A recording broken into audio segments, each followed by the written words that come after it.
What is going on, everyone? Welcome back to Mets Weekly as we are live this very moment on YouTube and on X for watch along coverage of Mets versus Cubs, Game 80 of 162, the third game of this four-game set against the Cubs at Citi Field, and the second game of a doubleheader today. Obviously, we saw that the Mets played an earlier game today against the Cubs, a 1 o'clock game, where they got their asses beat by a final score of 10-3.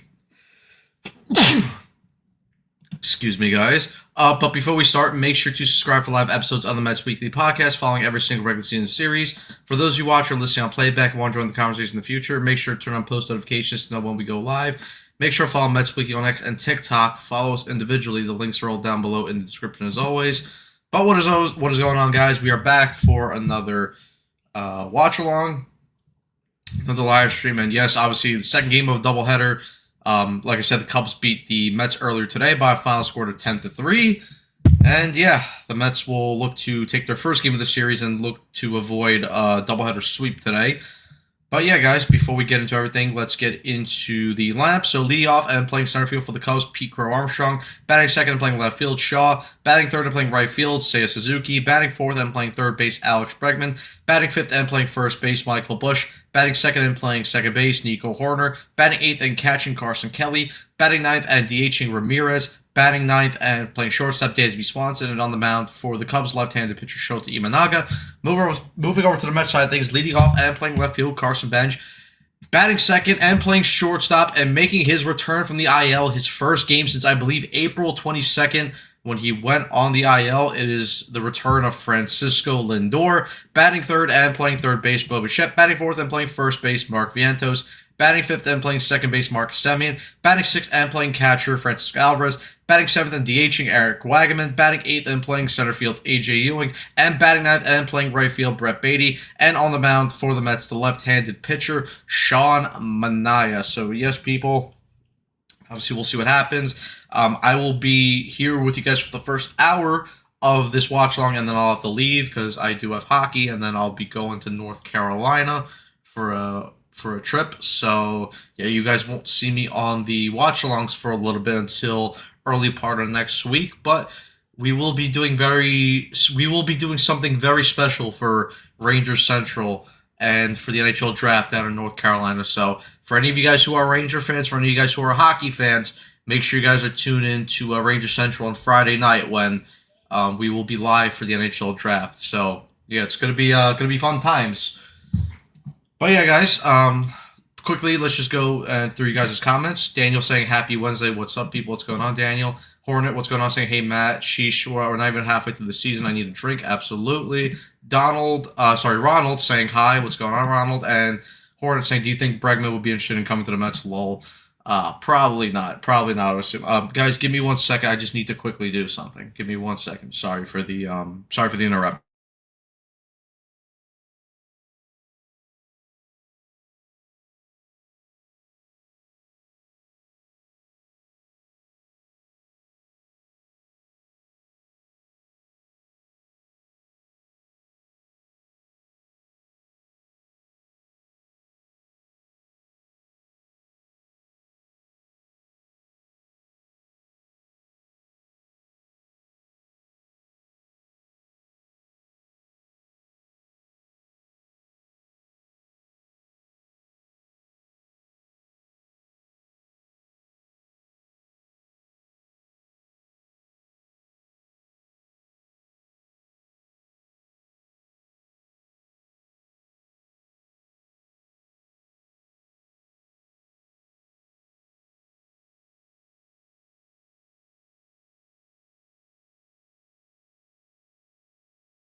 All right, guys, we're back, and actually just in time for the game as well to start. So sorry for that little delay. I just had to take care of something quickly.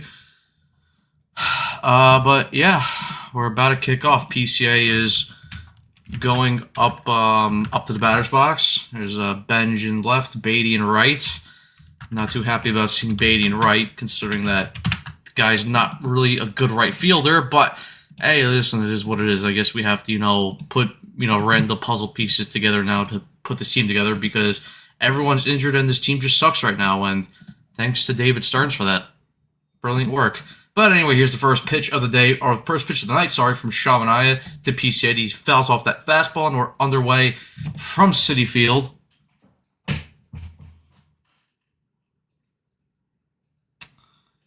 The 0-1 pitch from Manaea misses upstairs with that sweeper for ball one. Horn saying, "I'll donate $100 if you rush the stage when Jory announces Vera." Well, we're not going to be at the draft because the draft is in the draft's in Buffalo and will be in North Carolina. But I might rush the TV and might punch the TV when Jory does make the pick of Veerhoff. So you'll get that, I guess, as a compromise, I'd say, or as a consolation prize. But yeah, I'm not expecting much from the draft. The 1-2 pitch from PCA misses outside with that sweeper, so a 2-2 count. PCA batting .287 this year. MJ saying, "How's it going, Matt? What's going on, MJ? I'm very well. How are you?" Matt Shaw on deck for the Cubs. The 2-2 pitch swung on and missed for strike three. PCA goes down on the sweeper, and just like that, one out here for the Mets. Sadly, can't watch the draft going to a concert, so I'm gonna just see the picks on my phone. I mean, listen, I don't really think you're missing much, unless there's like a huge trade at the draft, which I mean could happen. But if it usually stays the same, like how the drafts have gone over the recent years, probably not gonna miss much. It's just the picks, and then Drury will do some dumb shit where he'll either pick Veerhoff or he'll like trade the 5th pick for a guy like Matthew Nice, even though the Rangers are nowhere close to contention. But for some reason, this dumbass thinks that, they're one piece away. The 1-0 pitch from Manaea to Shaw swings and misses at that high fastball. Count now 1-1. But yeah, I mean, listen, a guy like Jason Robertson could get dealt to somewhere like the Sharks or the Devils. Connor Hellebuck, his name has come up again in trade talks with the Panthers. Obviously, we saw rumors that Trocheck could be on the move possibly in the next few days. Shaw goes around there on the outside fastball. 1-2. Shaw's also batting .254 to start the season. So yeah, listen, been a busy day, and even we saw a couple moves today. Alex Tuck, sign and trade. He's going to Washington, signing an 8-year, $10.5 million deal. 94-mile-an-hour fastball misses away for a 2-2 count. Yeah, not looking forward to seeing Jory pick Friday night. Really hope it's Smits or Carls. I hope so. Listen, for me, I want Smits, Carls, or Bjork. And I am not expecting any of them because Jory is a dumbass. So, yeah. 2-2 pitch is fouled away.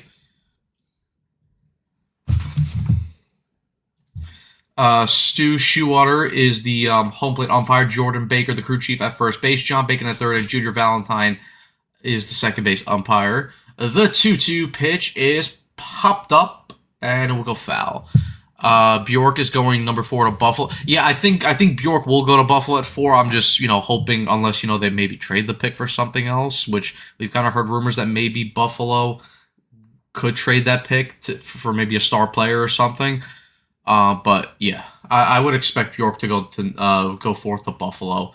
But if he doesn't, I want the Rangers to draft him at 5. Do I think they will do that? No, because Drury wants tall idiots who can't skate, and all they do is hit and have no offensive skill whatsoever. Because that's the Chris Drury way. He wants us to be grittier and nastier, not skillful or faster, which is something that modern day NHL teams typically shoot for. And we see, Stanley Cup champions, that's how they build their teams. The 3-2 pitch is fouled off by Shaw, so he's making an eye work here. But, yeah, I could see Bjork going to Buffalo, like I said. But, we will see. We will see. The 3-2 pitch misses upstairs for ball 4, and Shaw draws a 1-out walk here on the top of the first. And now Seiya Suzuki will come up.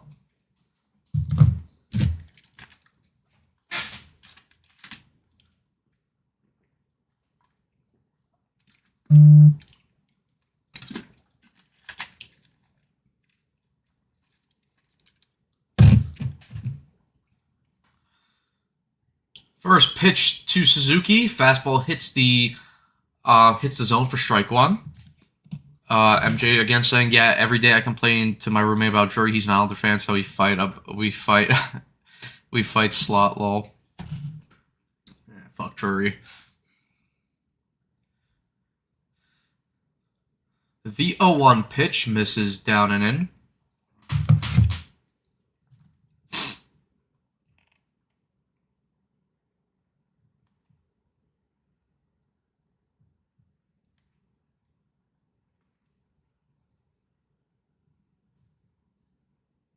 One, sweeper misses down and away for ball two.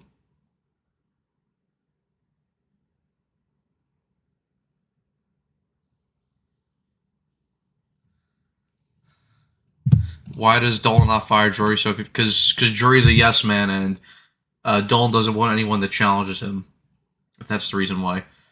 2-1 pitch is fouled back. Count now 2-2 on Seiya.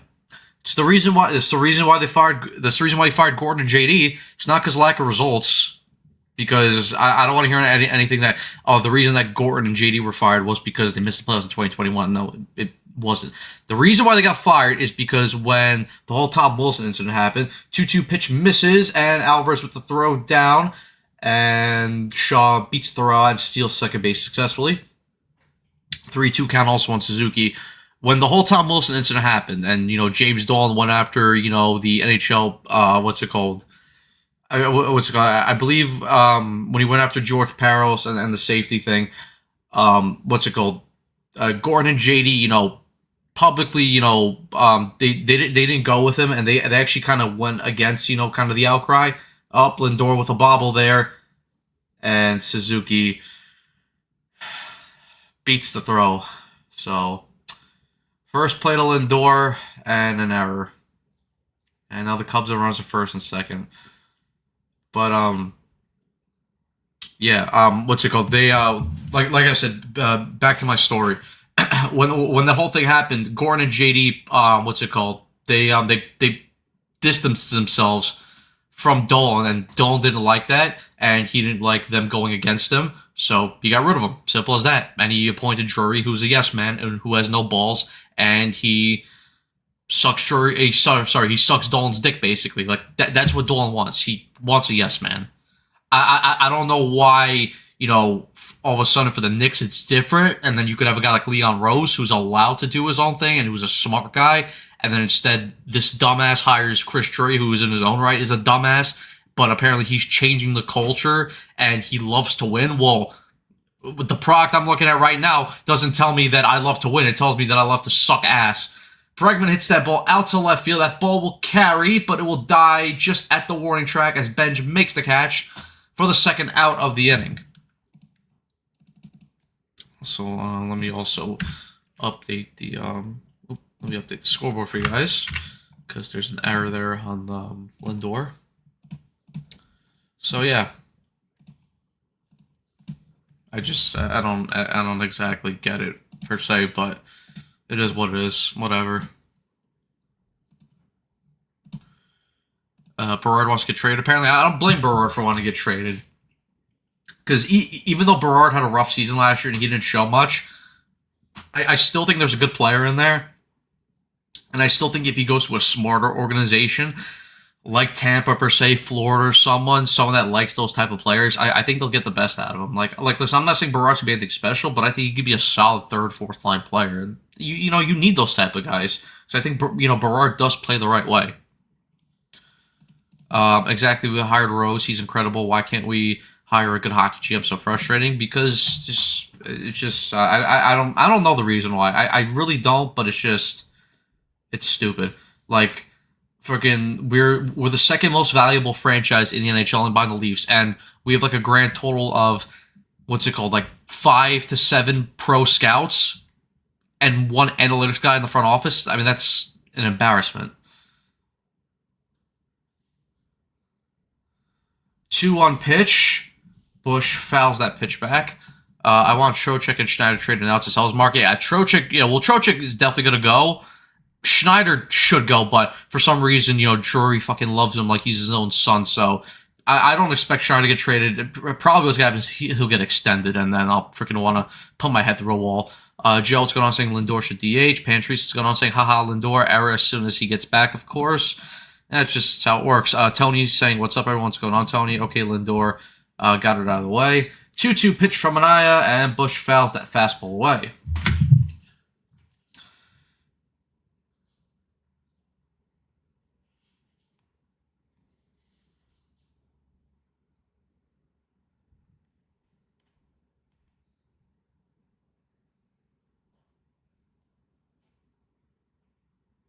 Two-two pitch again. Sweeper misses inside. 3-2 count. And Manaya is 28 pitches already. He's 2 pitches away from having a 30-pitch inning. Nico Horner on deck. Brandon, what's going on? Saying, Matt, I missed Lindor's error. Was it egregious or a tough play? The ball was hit right at him. He fielded it cleanly, and then the ball just popped out of his glove. 3-2 pitch.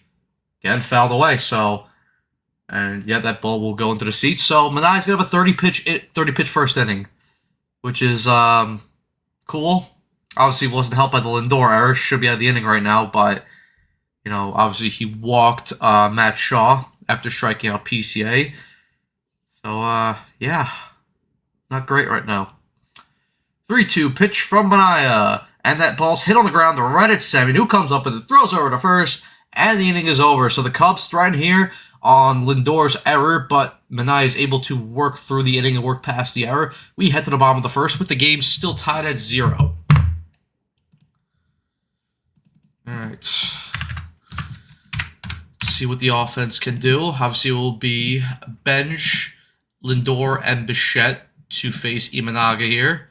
Obviously, Soto's not playing today, as you know, we got the report yesterday that he had a little bit of a back strain yesterday. Hopefully, it's nothing too serious. Hopefully, you know, we'll see him either tomorrow or maybe the start of the next series. But I mean, listen, as of right now, I don't think it matters because right now the Mets are just in complete free fall right now, and to be honest, nothing is going to change that right now. They're a bad baseball team. They suck, and they need to sell at the trade deadline. This is just who they are right now, and yeah, and David Stearns needs to get fired at the end of the year because this is embarrassing. And Mendoza can fucking pack his shit and go with them because I'm done with both of them. Thankfully, there wasn't a 3-run homer. NG saying, great another bullpen game. What's going on, NG? Pantry saying, smart of the clubs to hit to the right side with our stellar defense of Vientos and Beatty. Carson loves Matt. What's going on? Saying Lindor, famous for wearing a new flamboyant, not broken in glove all the time. No joke, Lindor brags about being in tune with the latest outfit, including gloves. To me, I don't care about that stuff.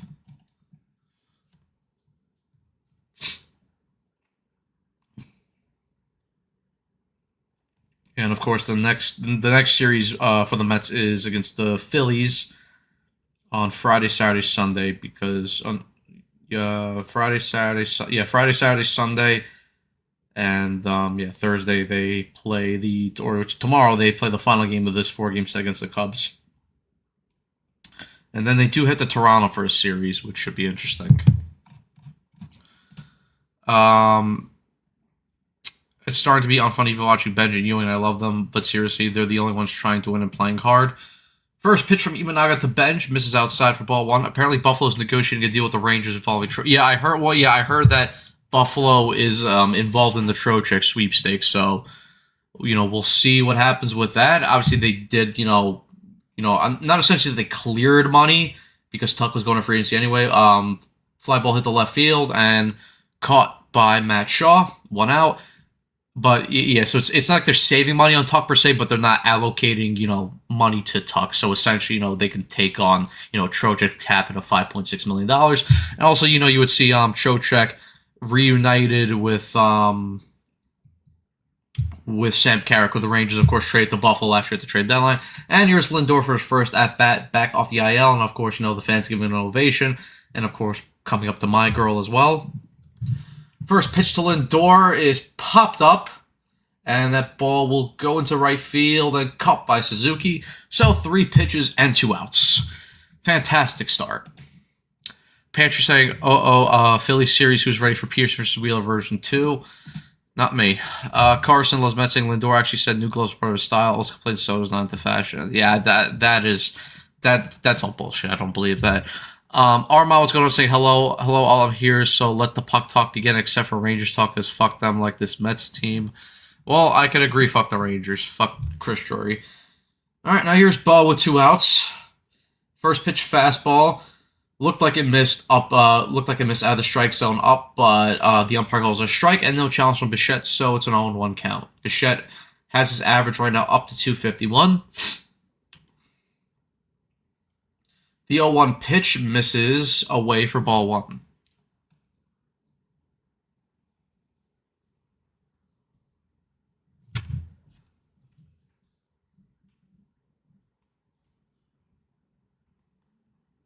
One pitch swung on and missed by Bichette. It's a 1-2 count. Yep, exactly. This Drury aren't going anywhere with the Rangers aren't going anywhere with Drury in the front office. 100%. The 1-2 pitch swung on and missed for strike 3. Bichette goes down on the splitter, and just like that, a quick scoreless inning for Shota Imanaga on what I always believe 7-6 pitches. So yeah, Mets go down in order, and we head to the top of the second with the game still tied at 0. Fantastic start to the game by the Mets. Just fantastic. You love to see it personally. The Mets play such great baseball. You know, they look like a World Series team, you know? They strike out all the time. Soft contact. Can't pitch.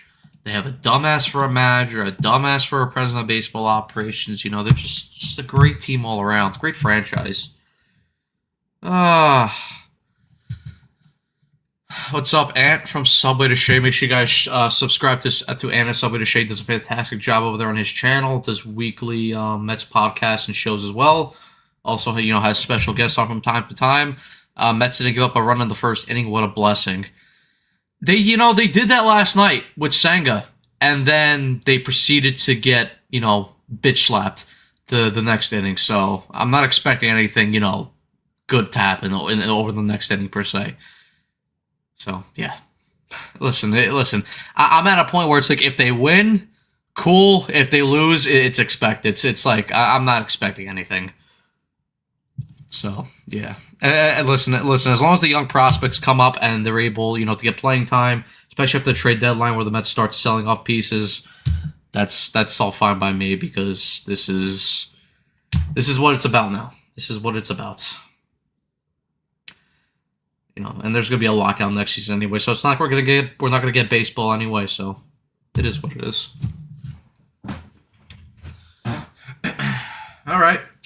Well, we're back here for the top of the second. A nice aerial view here of downtown New York by the World Trade Center, with the sun setting. Here's Chamonix into face. Who's this? Can we get the graphic here? Who's leading off? I think it's Nico. Yeah, it's Nico Hoerner. All right, so Manai's ahead 0-1 after Hoerner fouled off that fastball. It's batting .235. Pantry saying, not gonna lie, I don't see Stearns going anywhere until his contract is done. The 0-1 pitch. Sweeper is hit into left field. That's going to get down for a base hit. Benj will go get that. Hoerner will around first base. He'll head to second. A strong throw by Benj, but it's offline. And Hoerner gets into second base safely with a leadoff double. So that's the first hit of the night for the Cubs.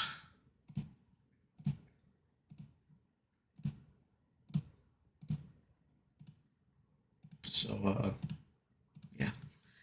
But yeah, back to Patrick's comment. This team has had a problem with turnover in the front office. So for as long as they're trying to get away from that, yeah. But see, here's my thing, right? And even I said this in our Mets group chat on Twitter, and Ant's also part of that group chat as well of content creators.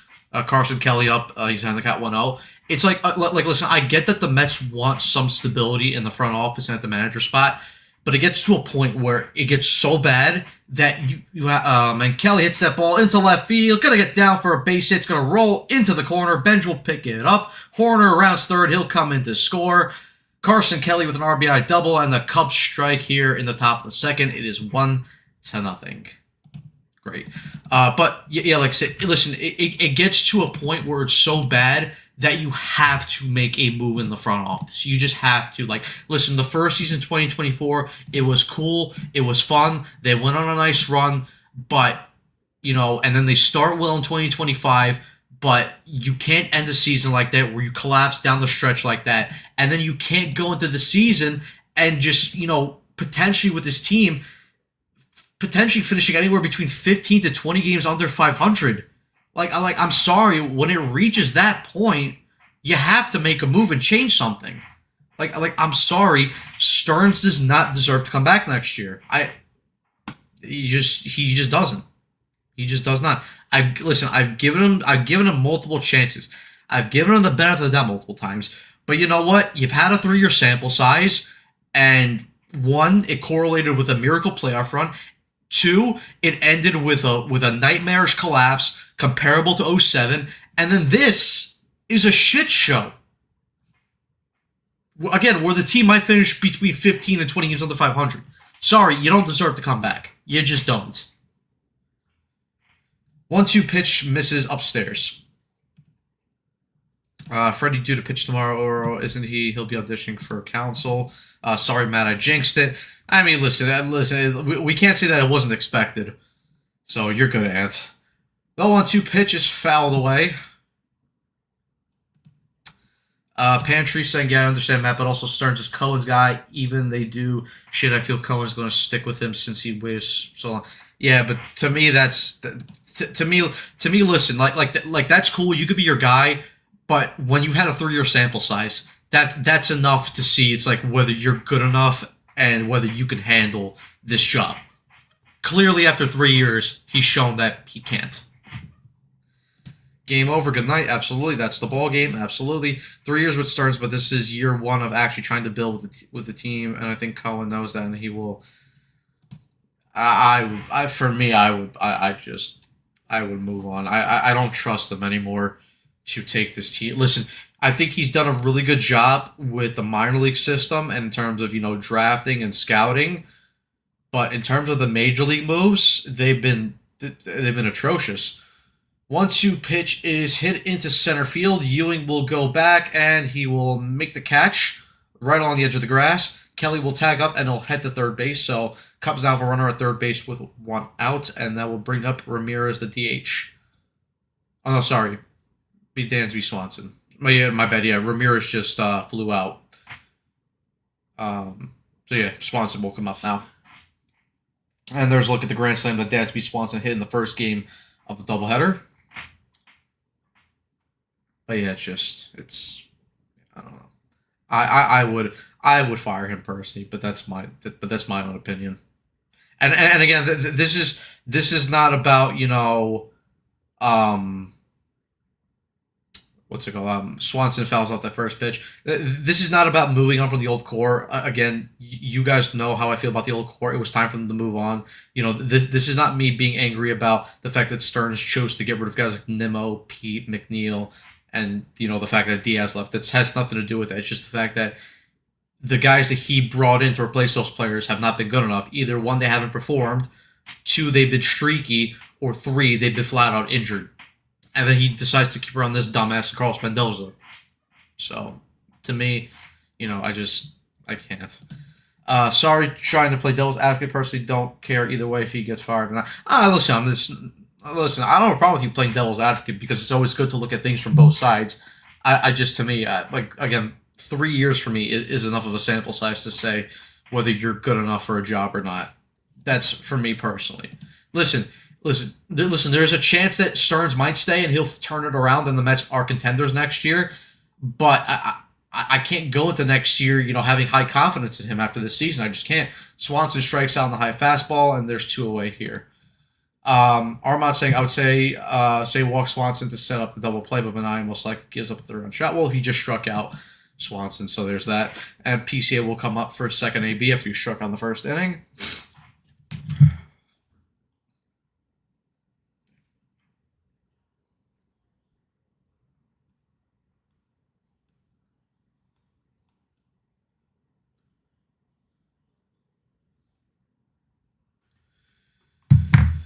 I just I just don't really blame him for a lot of the trades. He traded for good players, but most of them just start sucking, and they were not good players before getting here. And I'm not talking about Robert Polanco.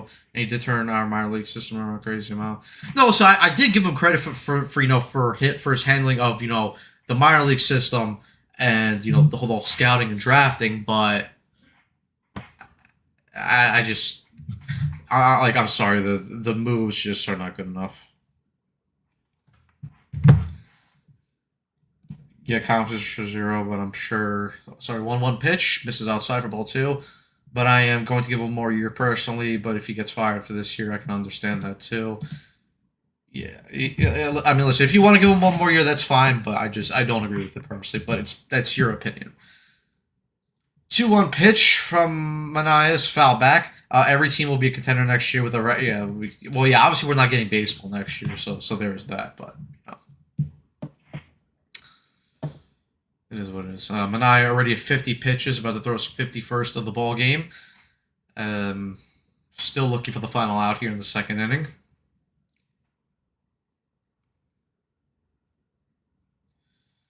Manaea into his windup with the 2-2 pitch. Misses outside for ball 3. I don't trust Stearns. He lost me with Mullins. Total panic. I don't think the Mullins one was a panic per se. It's just they wanted Robert at the trade deadline. The White Sox price was too high. PCA goes down, swinging. The third base umpire says he went around on that pitch. Manaea out of the inning, but the Cubs take a 1-0 lead here on a Carson Kelly RBI double. We head to the bottom of the second. It's 1-0 Chicago. Like I said, I don't think the Mullins one was a panic per se. It's just they needed a center fielder, and Mullins was the best one on the market, and they traded for him, and he sucked. It is what it is. But, yeah.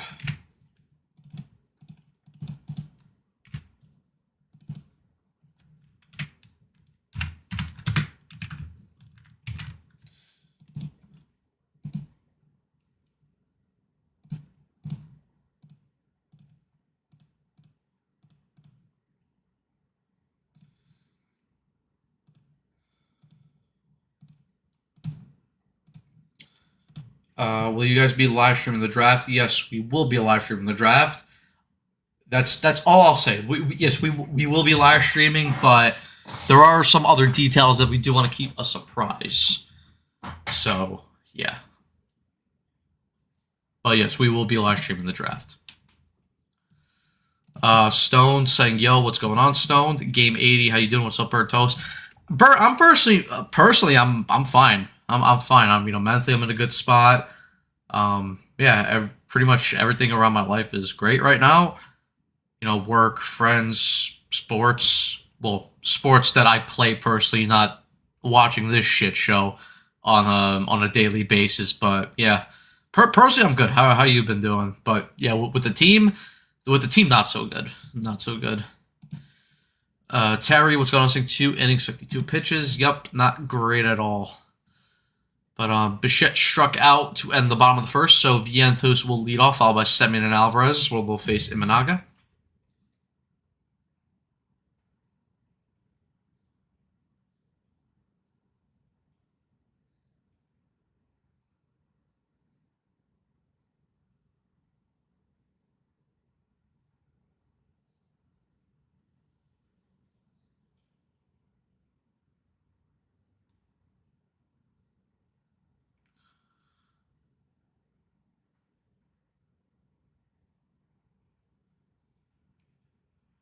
Vientos Vientos down the count here, 0-1.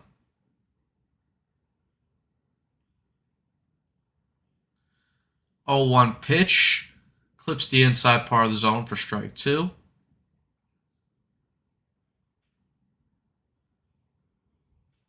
Yeah. Everything is great in my life besides Drury. But besides Drury, the Mets and the Rangers, my life is just fine. 0-2 pitch misses inside for ball 1.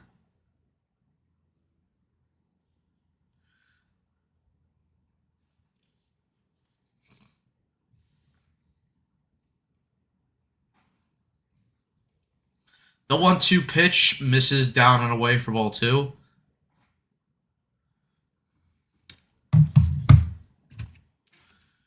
My life is good besides the Mets and the Jets. I mean, technically I'm a Jet fan too, but I can disconnect so easy from the Jets, so it's like, it's like not even like I feel anything. Imanaga misses with that fastball. Full count here to Vientos. Imanaga has a career 3.49 ERA in the majors. 3-2 pitch, and Vientos fouls that fastball away.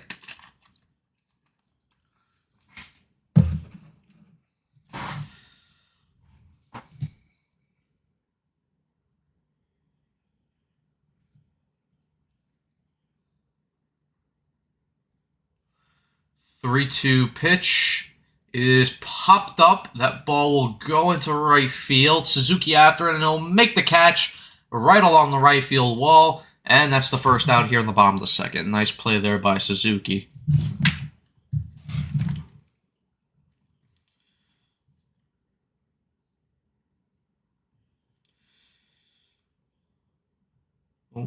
Mateus Cunha scored for Brazil, so 3 goals for him at the World Cup. Love to see that, especially from a United perspective. Also, Brazil's up 3-0 over Scotland. Vinicius with 2 and Cunha with 1.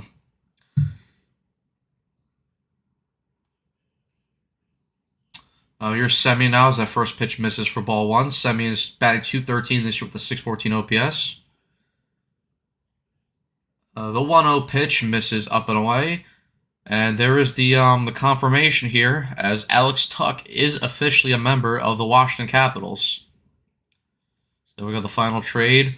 Oh, David Kampf also goes to Buffalo, former Toronto Maple Leaf. And so yeah, the full trade is Tuch to Washington plus the extension for David Kampf and a 3rd-round pick in 2027 to the Sabres. So there we go. That's official.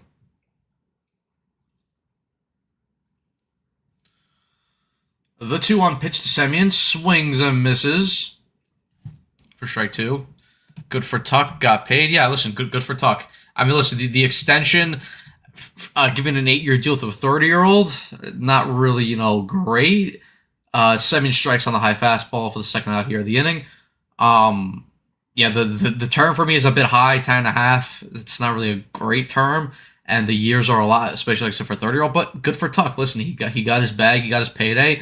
And, it's not his fault. Someone was willing to give it to him, and he got it. So, good for him. I always loved Tuch as a player. Yeah, Tuch, listen, Tuch's a very good player. I just, I personally wouldn't have given him that contract. But, like I said, good for him. And like what we were saying, good for him. Horn saying, if you get a chance to watch Haiti's second goal, wow. I'll definitely check it out later when I have a chance. First pitch to Alvarez. He hits that ball into left field. That ball's going to carry, and that ball's going to sail out of here. Francisco Alvarez with a solo home run into the left field bleachers. His 8th home run of the year, and the Mets tie the ball game up at 1.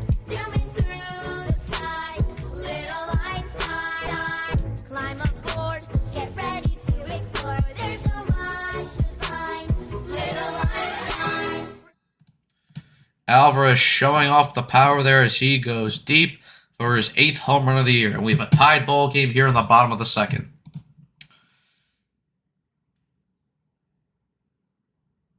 And now Eric Wagman, the DH, will come up.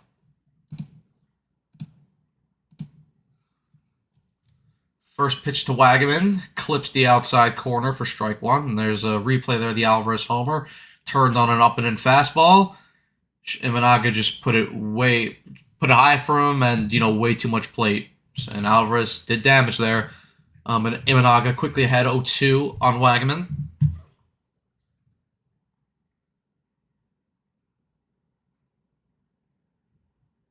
Second homer of the day second homer of the day also. And Wagman breaks his bat, and that ball's gonna loop through the middle, and he's gonna beat it out for a base hit. So Eric Wagman there with a little bit of a weird broken bat hit there.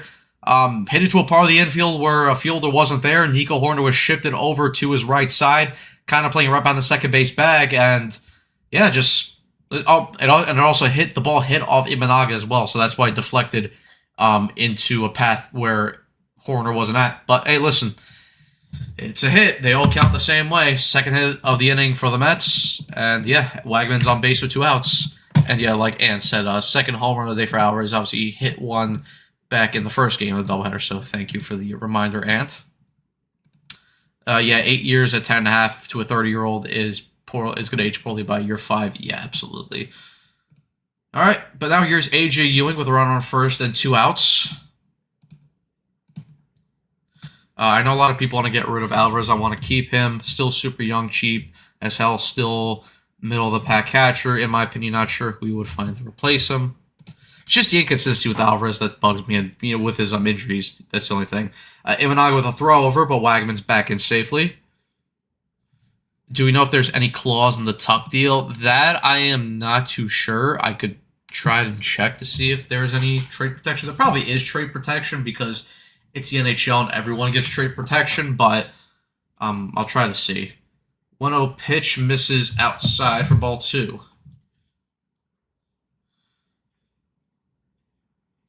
Let me see if Puckpedia has the contract. Ewing this year bagged 252 with a 690 OPS. The 1-1 pitch from Ewing, and Ewing drives that ball out to right field. That ball's going to carry. Suzuki's looking, and that ball's going to sail out of here into the bullpen. AJ Ewing with a 2-run home run, his 3rd home run of the year, and the Mets take a 3-1 lead here in the bottom of the 2nd.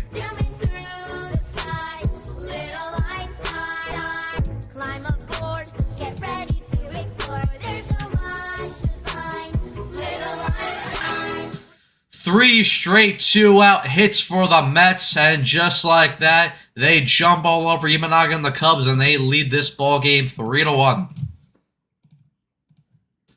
Good piece of hitting there by AJ Ewing.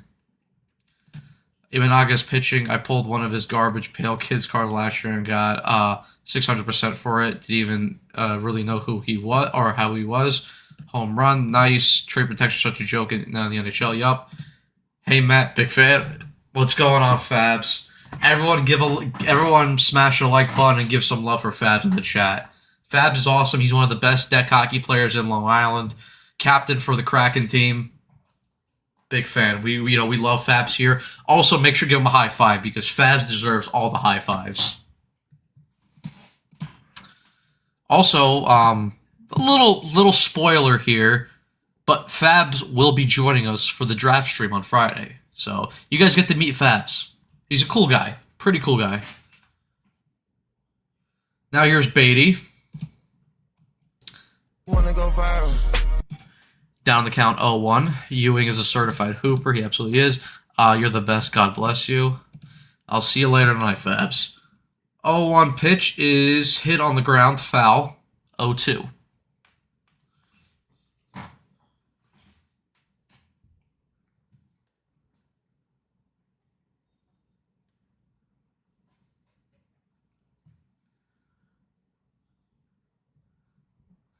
0-2 pitch to Beatty, swung on it, missed first, strike 3, and the inning is over. But the Mets strike here in the bottom of the 2nd, 3 straight 2-out hits, a solo homer from Francisco Alvarez, a base hit from Eric Wagman, and an AJ Ewing with a 2-run home run into the bullpen, and the Mets lead here 3-1, heading to the top of the 3rd. So good offensive inning there good offensive inning there for the Mets.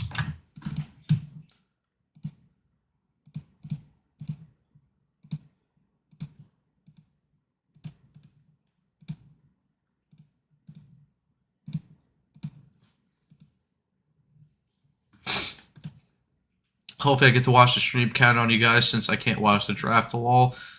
Just kidding. I've been watching you guys since 2021. Great Ranger and Mets channel. Thank you, MJ. Appreciate that. Let's see. You got 134 of you guys watching the live stream right now. So as always, make sure you guys hit that like button, subscribe, share, hit the notification bell as well. You guys are awesome, and we all support you, and we all support and love you guys here on Mets Weekly, and appreciate you guys. Carson, Andrew, Frank, Evan, me, we all appreciate you guys. You guys are awesome as always. And you guys are also the reason why we do this, so keep going.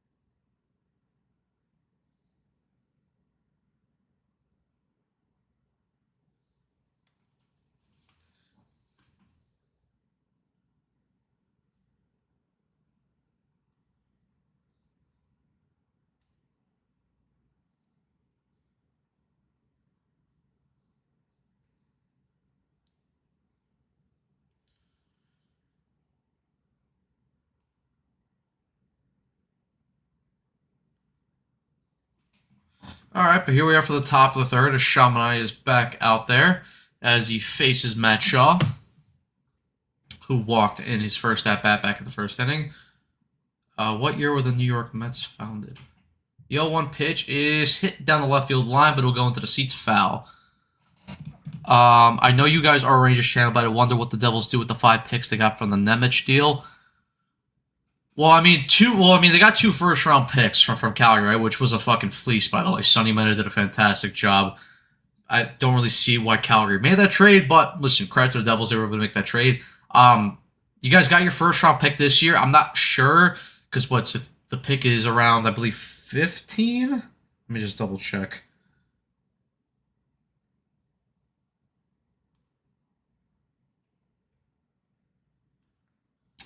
The Devils have the 12th pick, actually, so I wonder if you guys are going to use that pick or whether you're going to trade anyone. Because I know you guys have been connected to Jason Robertson, who's right now is an RFA right now. Obviously, he was with the Stars, so and obviously they can't agree on a contract extension. So for me, you guys are one of the favorites to land a guy like Jason Robertson. Which, if you guys do, I mean, that's a fantastic addition to your offense. And for a guy to pair with Vientos makes a really nice play there along the wall, 1 out. What's it called? If you pair a guy like Jason Robertson with a guy like Jack Hughes, Nico Hischier, Timo Meier, your offensive core is stacked at that moment.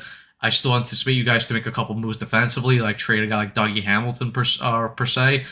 But I mean, yeah, listen, you guys are not going to use all those picks. You guys are definitely going to trade some of those picks specifically for a guy like Jason Robertson, or maybe a guy like Dylan Larkin if he does decide to if the Devils do decide to pursue him. I think though Jason Robertson is a bit more likelier though. It's Carson, guys, from the chat. Hi. What's going on, Carson? Hi, everyone. Imanaga's fastball looks lifeless. 2-0 pitch. He's floating. Well, it's not the first time we've seen a Japanese pitcher shit his pants. I don't know what you're talking about. All right, Manaea is ahead here, 2-1. Yeah, they should move his ass to the unemployment list. 2-1 pitch is in there with that sweeper for strike 2. Devils should trade their pick. Yeah, they're gonna.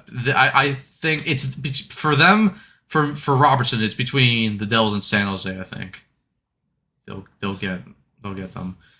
I think to me it just depends if San Jose is willing to move off the second pick. Which for a guy like Robertson, I'd say you should. I think Stenberg will be a good player, but I guess it's what San Jose wants. But I think the Devils are definitely one of the teams also up there to land a guy like Robertson. That pitch is in there for strike 3, and Suzuki goes down looking at that cutter for the second out of the inning. July 1st going to be there's no one available on July 1st, especially with freaking Tuck doing the sign and trade. There's literally no one out there. I mean, Jacob Trouba right now is probably the hottest commodity, and fuck that guy. Bregman is up here. He's 0 for 1. Sweeper misses outside for ball 1. Trouba. The Trouba train. Let me just look at the names right now. The 1-0 pitch misses upstairs. That fastball.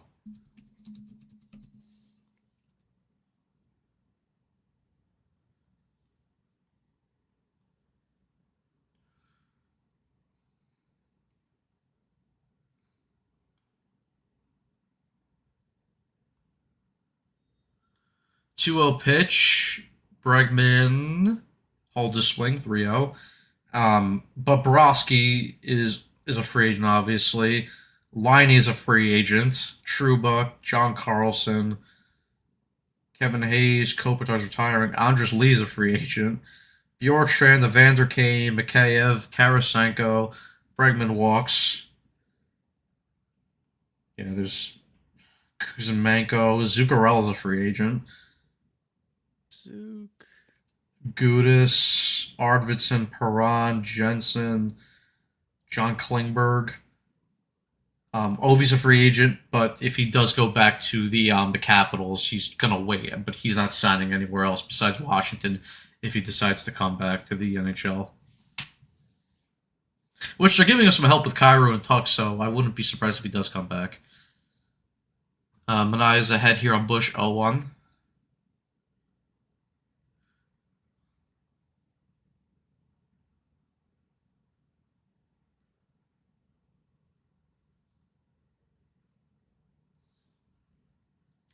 Bregman blocking out the sun.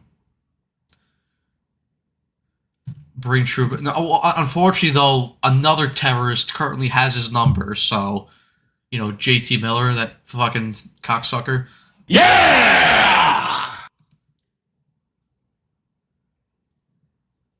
Fuck both of them.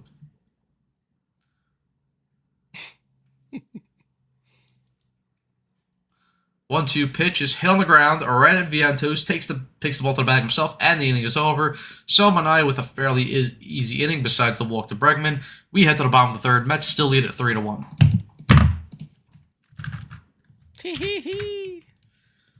Carson, I could probably stay a little bit longer to like 8:15, and then I'll have to dip. All right. I'll try to Like summon. 8:10, 8:15.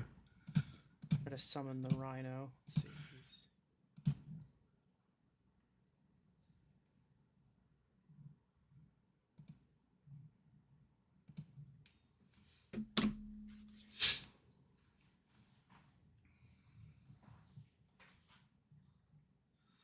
Hate everyone on the team besides Perot, Cooley, and Shesty. Shesty. See, I don't. I'm adding Shesty to that list. Fuck Shesty. I don't hate him personally. I hate the contract. Nah, I hate Igor. He's a whiny bitch. He's unlikable. Sorry if that's a hot take, but he's unlikable as fuck. Oh, you gotta feel for Igor, Poor Igor. His team's in the position because they had to give him that contract.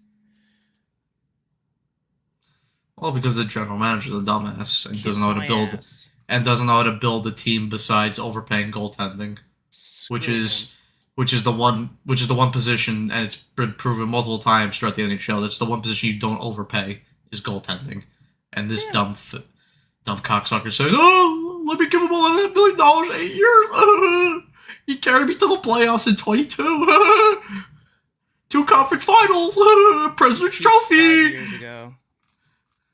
He peaked 5 years ago.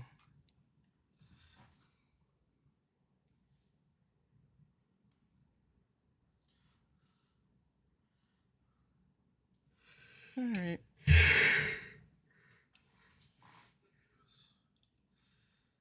All right, here's Carson Bench to lead off the the bottom of the third.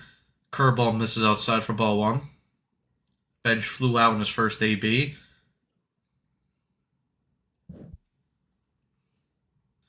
.1-0 pitch hits the outside part of the strike zone for strike 1. Carson, I apologize that you had to sit through that first game. I was having fun. The 1-1 pitch. Bench fouls that fastball away. Leave you 1-2. alone? No. Be perfect, because that's what we fucking paid you to do. Be perfect. Don't give up a goal. I'll just tell you. You fucking whined for that contract the whole goddamn time. And then you need a mental break every six weeks. 1-2 pitch is fouled away. Nobody gets strayed from the wrath of the Rangers with me. All of them can go. The whole organization torn to shreds. Blow it up. 1-2. Besides Ty Karchi. Besides Ty Karchi, because he's pooky. Karchi and yeah. Ty Karchi's pooky. Ben strikes out. 1 away. Ty Karchi's pooks. He'll get traded because he's too small. He has too much. He has too much skill. Yeah, we need to get tougher and nastier. Yep. Tougher, nastier. We need more Matt Rempe's. We need a guy who takes his helmet off and spits on the ground. First pitch to Lindor is in there for strike 1. Lindor flew out in his first AB. I wanted him right away when he went on waivers, and I didn't think that Drury was going to pick him up. Lindor, it's a foul ball. I didn't think he was going to pick him up because that's just not what he does.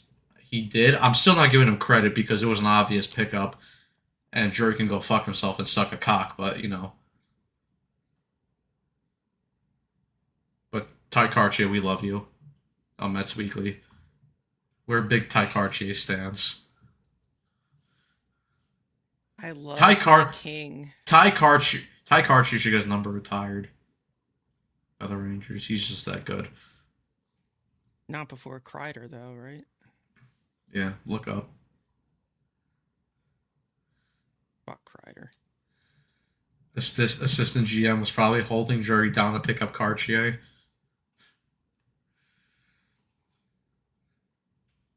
His assistant GMs do nothing.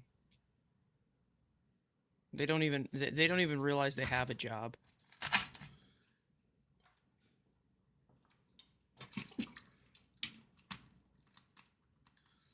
O2 pitch is popped up. Horner will go after it. He'll be called off by Suzuki, who makes the catch. 2 outs. So Lindor 0 for 2 with 2 flyouts in his first 2 ABs off the IL. Get rid of him! He's cancer!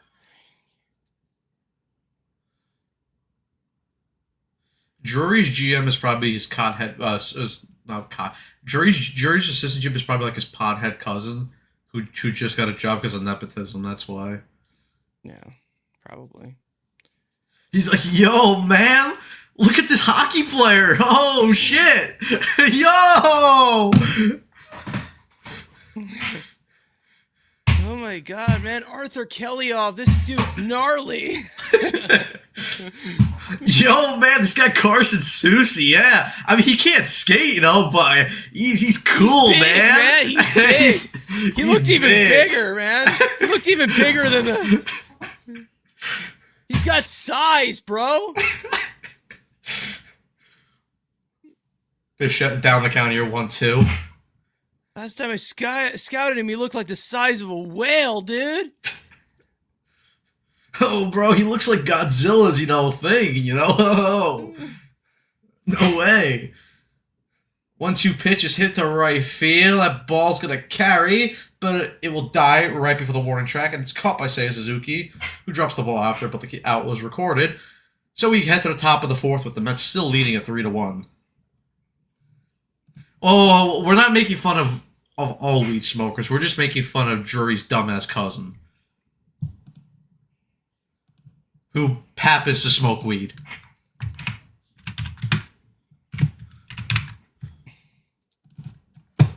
So we're not going after you, Tony. We love you, Tony. You're a goat in the Mets Weekly comments section.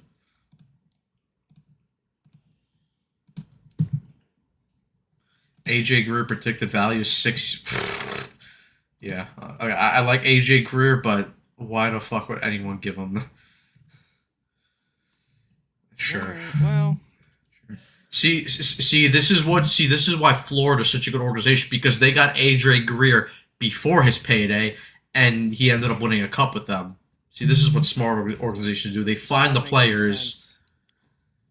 They find the players before they pop. Why? I want to make sense. Stop making sense. Or what? It's not how we work. What are you gonna do? Oh yeah, I forgot. I forgot. We have to overpay Barkley Goodrow by giving him a 6-year contract. Yeah. 6, 7, and 8 due up for the Cubs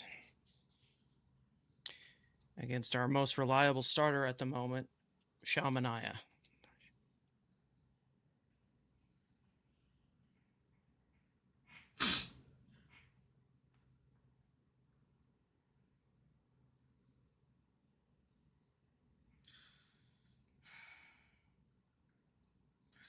Actually, no, it's before the I'm probably just gonna head out now. Actually. Yeah. All right. Have fun. Anyway, yep. Anyway, guys, thank you guys for tuning into the first part of the watch along stream. Obviously, you'll have Carson for the rest of the game. Maybe Andrew if he just does remember show not up. to hit the end. I am. I'm not gonna end it. Yeah. Still sorry about that. But yeah. Probably won't be on another watch along till Tuesday of next week. So, but we'll see. But we will be live on Friday for the draft on Ranger Central. So make sure to check that out because you guys will get a live reaction to when the Rangers sign, or not sign, when they inevitably draft Keaton Verhoff. And Carson and Andrew will definitely be in the comments section trolling and saying stuff.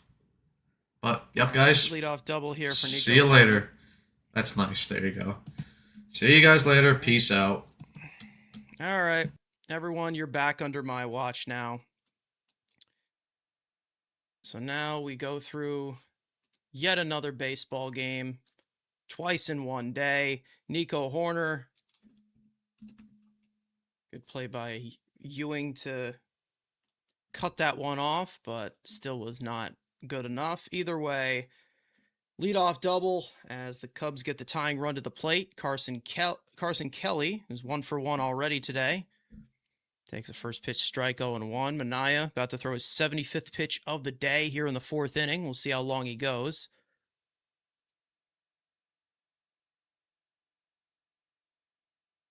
And that fastball is sliced foul, and it's quickly 0-2. There's Steve Gelbs. I'm sure he's giving us something very interesting to ponder.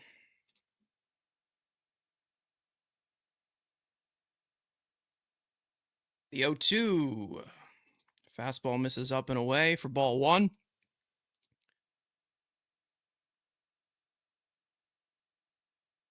All right.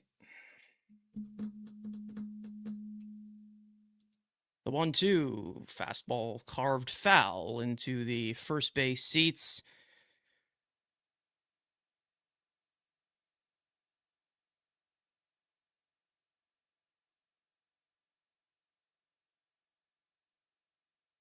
Kelly did not start the first game of this series. That slider is bounced foul. Miguel Amaya did. Both of them having good offensive seasons. Kelly a little bit better. And Amaya is no slouch either.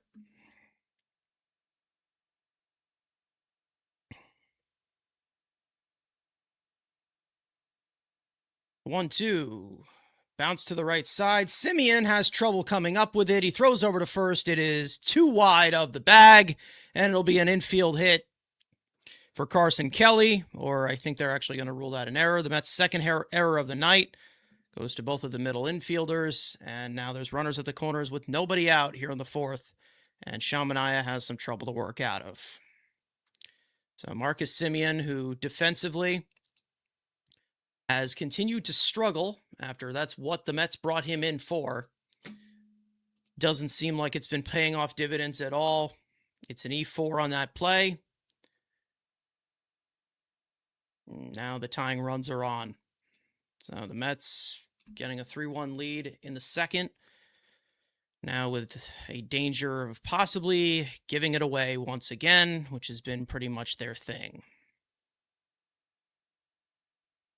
The 1-0 to Ramirez, slapped towards the hole in the right side, into right field. That's a base hit. It's an RBI single for Pedro Ramirez, and the Cubs have now put themselves within 1 run. Maybe we all know it was coming, right? Let's be real. This is unwatchable. Who would have thought that was going to happen, guys? Let's be real.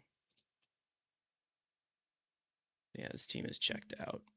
Would love some trades to happen on the hockey universe or the Mets universe. I'm sure. We'll see. Speaking of trades, there probably is trades going on in the NBA draft right now. Round 2. Make sure to hit the like button if you guys have not already. Manaea now at 81 pitches on the day. See if they try to push it as long as they can. Huskar Brazaban getting warmed up for the Mets in the bullpen. Here's Dansby Swanson. First pitch gets away from Alvarez behind the plate, and the runners move over to second and third. Probably going to call that a wild pitch. Looked like a pass ball there. And this brutal inning will continue. Knicks traded the 31st pick. Yeah, I saw that. Yeah, actually, no, that's a wild pitch. Never mind.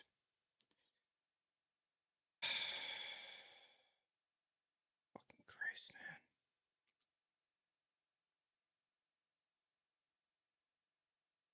man. Alvarez looking for his pitch com. Looks like he dropped it on that wild pitch from Manaea. Counts 1-0 to Dansby Swanson, who's had himself a phenomenal series. 3 home runs, 7 RBIs in the first game of this doubleheader. That sinker is fouled off his leg for strike 1. He's 0 for 1 so far in this game. Struck out his last time up, as Manaea is in deep need of a strikeout. 1-1. Laced into left field. That is going to fall for a base hit. Kelly is in, and Ramirez will stop at third. This game is tied. It's a RBI single for Dansby Swanson. Still nobody out in the inning. Now we're tied at 3. Doot. Who would have thought? 12 RBIs in this series for Dansby Swanson. 5th hit of the game. Worst hit in the lineup, beating the shit out of us. Here's PCA. He's 0 for 2 so far. He's struck out both times. First pitch cutter, swung on and missed. Up and in.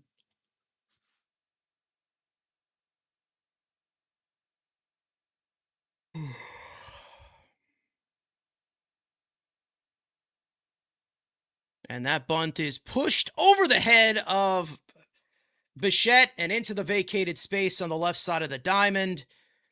Pedro Ramirez will come in to score. It's an RBI bunt single for PCA. The 3rd run coming home here in the inning. The Cubs take the lead. And it's now 4-3.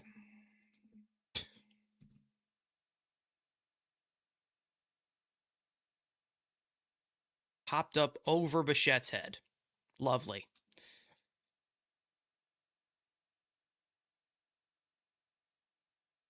Just keeps getting worse.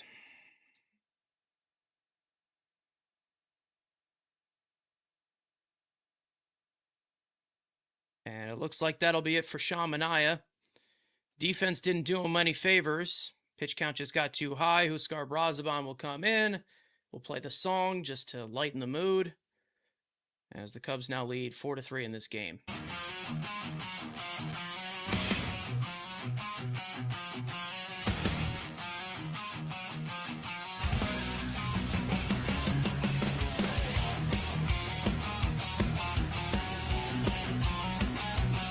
Manaea goes 3 innings plus. Pretty much all he's able to give us. Dominican Republic, he who was Scarborough back and threw on dancing feet. 6'3", leaning mean, right arm slinging fire. Late bloomer legend took the long road higher. Signed with the Rockies, bounce around the grind. In Miami, called bullpen savior in his prime. Sweeper got that nasty bike, slider got the dip. Hit a C and go shelling, step bro, help me quick. Step bro, man of many talents, dropping heat in the pen. Yeah, he handles all the challenge from the island to Queens, wearing number 43. Dominican pride, shining, setting hitters free. Step bro, twisting up the game, multi-talented warrior, forever bringing flame. Who was Scarborough playing when the bullpen's on the line? Step bro steps in and everything's just fine. All right, well, Brazaban has not pitched in a little bit. Having an earned run average under 2 for the year. He's been great. Now has a mess to deal with. Runners at the corners and nobody out here in the 4th. Cubs already took the lead. 3 runs are home.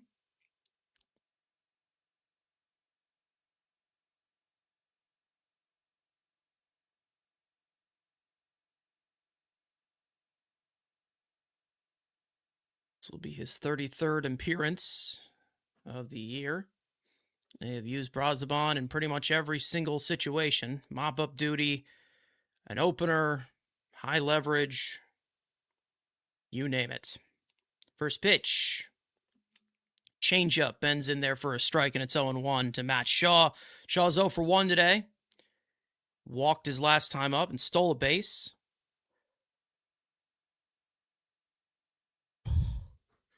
Yo, what? Sinker is fouled back, and it's quickly 0-2.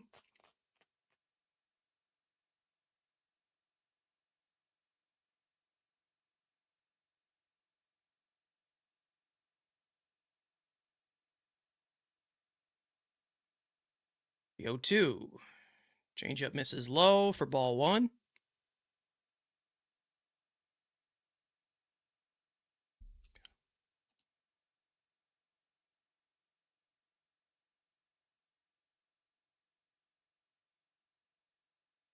The 1-2 got him looking at the changeup for a strikeout for Brazoban. 1 out here in the inning.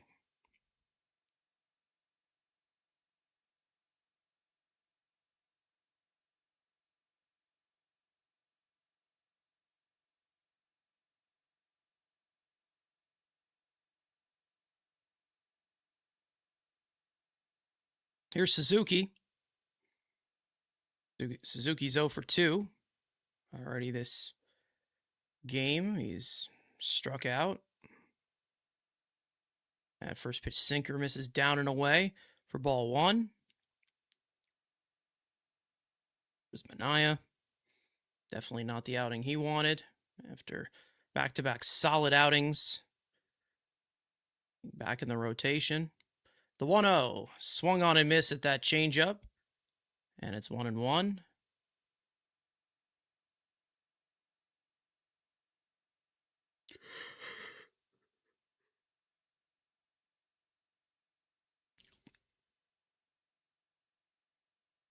One to Suzuki. Changeup misses away for ball 2. Suzuki is hitless in his career against Brazoban, 0 for 6.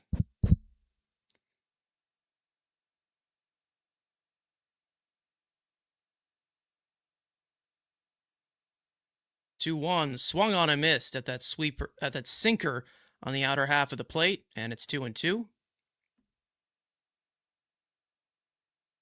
Zach Benson re-signs with the Sabres, 7 by 7.5. Okay.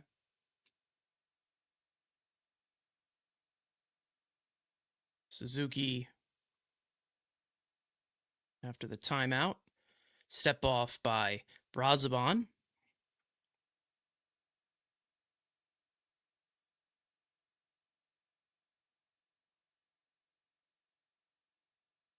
Brazoban at the belt once again, called strike 3. Got him looking at the sinker. That may or may not have been a strike. However, no challenge. Back-to-back strikeouts for Brazoban to start the day. 2 out.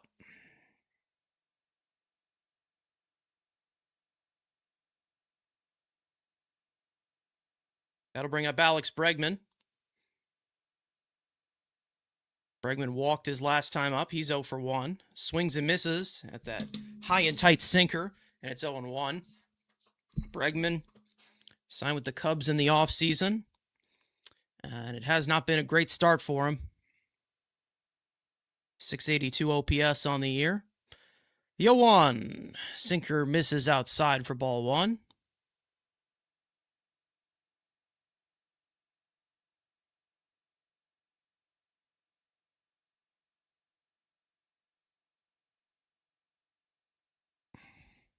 Brazoban sets the 1-1. Changeup sits high for ball 2.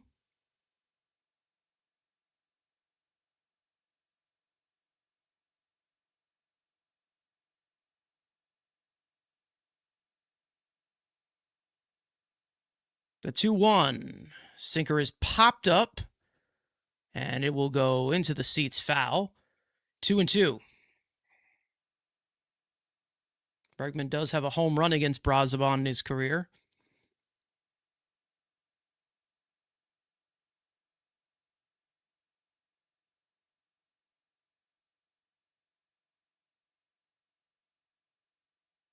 2-2 to Bregman. Fouls off that fastball.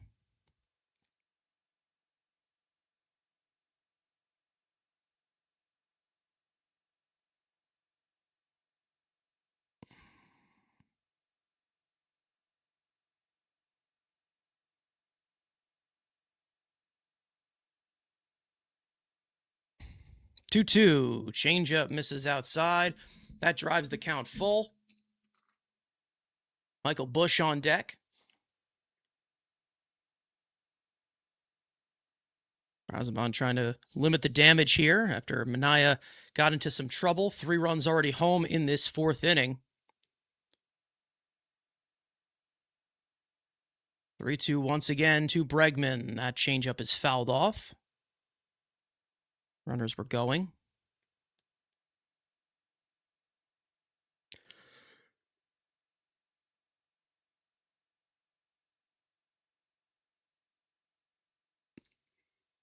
Razabon sets once again. The 3-2 to Bregman on the way. Swung on and missed. Got him with the changeup. So Razabon comes in here, limits the damage, strikes out the next 3 batters. The Mets are only down 1 after this inning, but the Cubs do take the lead, put up a 3 spot here in the 4th. We go to the bottom of the 4th, 4-3, Chicago.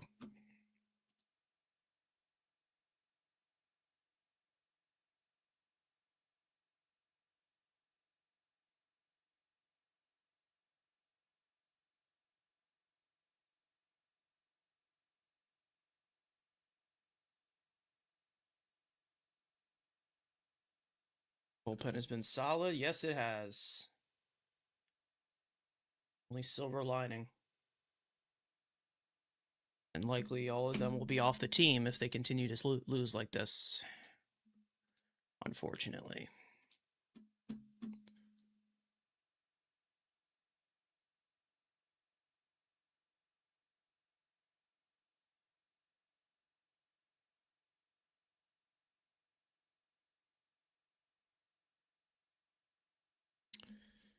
All right. Well, it'll be Vientos, Semien, and Alvarez for the Mets in the home 4th against Shota Imanaga, who's given up 3 earned runs across 3 innings so far. 2 homers in the 2nd inning.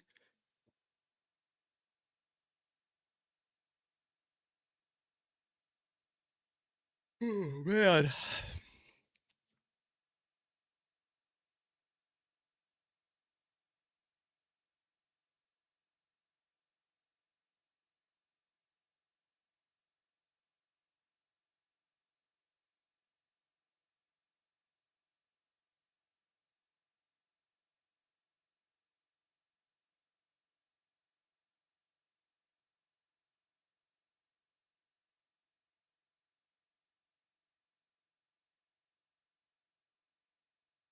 Mark Vientos will lead off against Shota Imanaga. He takes one fastball high for ball 1. Vientos popped up his last time up. 0-1. Calls time there.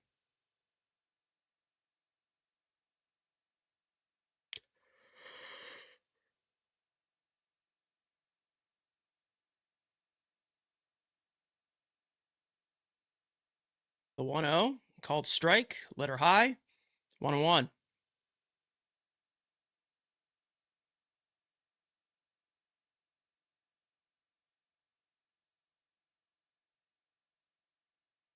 The 1-1 to Vientos, driven high in the air, deep to left field. PCA and Happ will give that a courtesy lick, but it is gone. Mark Vientos ties the game as the Mets respond here in the home 4th. Mets 4th hit of the day. Mark Vientos' 10th home run of the year. And we've got ourselves a tie game. So, a hit there by Vientos, 416 feet, 108 off the bat.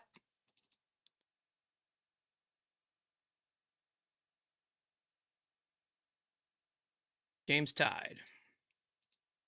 Here's Semien, and he lifts one out to right field on the first pitch. Suzuki's under it, though. Makes the catch, 1 out. So leadoff home run for Mark Vientos here in the 4th. He's capable of turning on one. Speaking of homers, here is Francisco Alvarez, who has homered in every single game of this series so far. Got the Mets on the board in the 2nd inning. So he's starting to heat up. There's Swaggy V. He's very swaggy.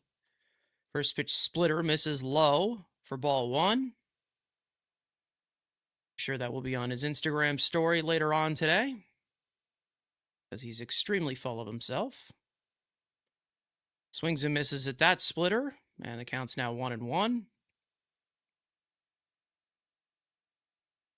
Alvarez now sitting at a 790 OPS on the year. Been great since coming back from the IL offensively. Splitter misses low for ball 2. Tied 4-4 in the 4th inning.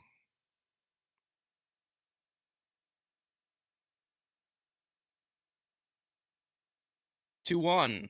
Called strike. Sweeper on the inner half of the plate.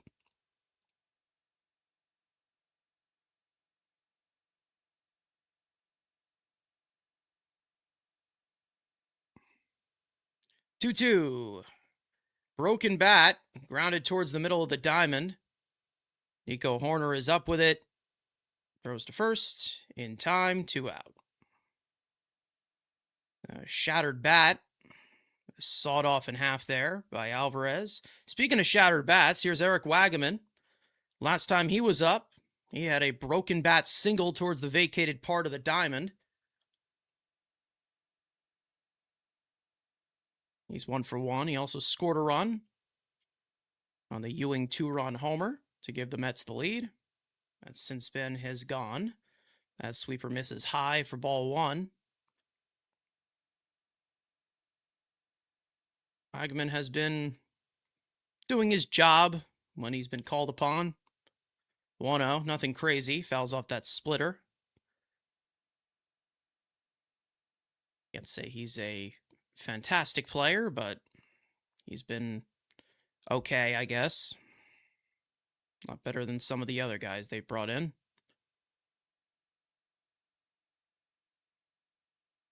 One to Wagaman. Grounded to third. Bregman is up with it. Few slides to his left. Throws to first. In time, that retires the side, but not before.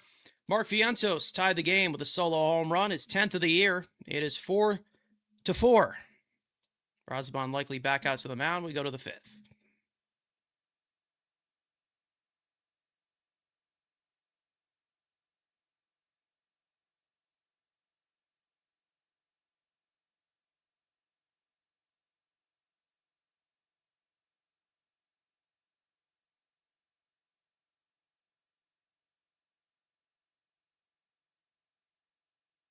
I know we all shit on Swaggy V, but I think he'll end up with 25 homers. I don't think so, but at the rate we're going, he'll probably end with like 18 maybe. I don't know. He shows up like once or twice. I don't know.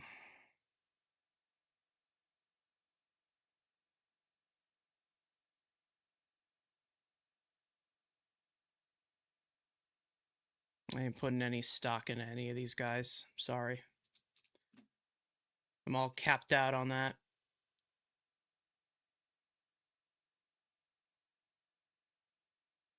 It'll be Michael Busch, Nico Horner, and Carson Kelly for the Cubs in the road 5th.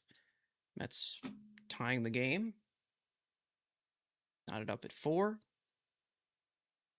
Mets have struggled in close games. So, see if they're able to do something here.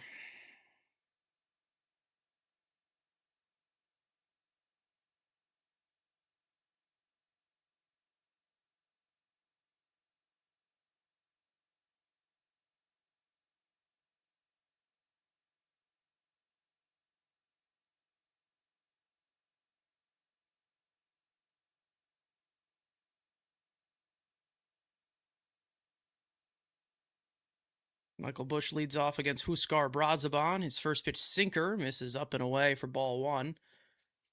Brazaban came in last inning, struck out 3 batters to limit the damage. Swung on a miss at that sinker, and it's 1-1. Brazaban's been nothing but amazing for the Mets out of this bullpen this year. That sinker fouled off, 1-2.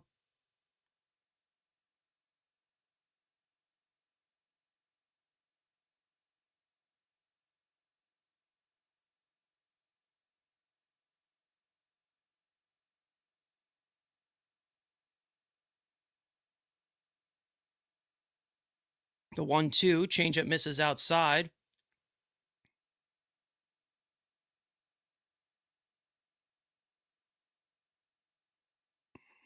The 2-2. That's going to get challenged by Alvarez, and he's going to get that one right. So it will be 4 batters, 4 strikeouts for Brazaban here. 1 out here in the 5th.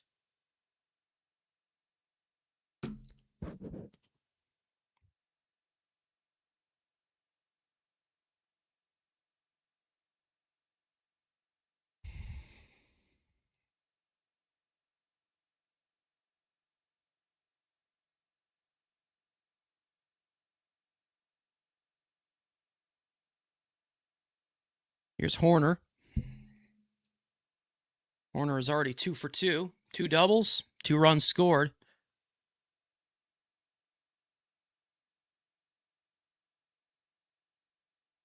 Set the table nicely so far. Now facing Brazaban for the first time. He takes a first pitch sinker in there for a called strike on the outer half. The 0-1 sinker is fouled off. That one high and tight, and it's quickly 0-2.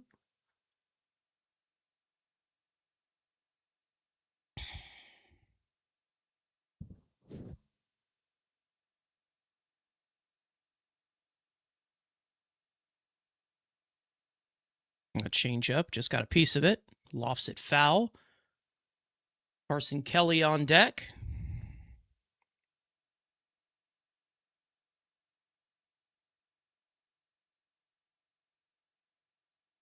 That changeup misses low for ball one.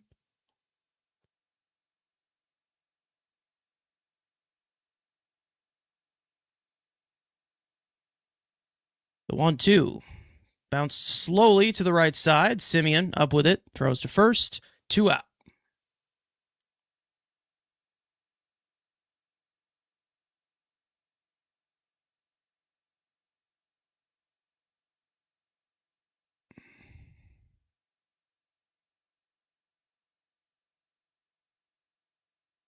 Now to bring up Carson Kelly.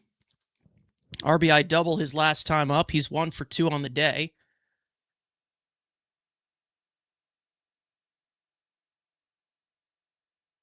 First offering from Brazaban. Fastball misses low and in for ball one.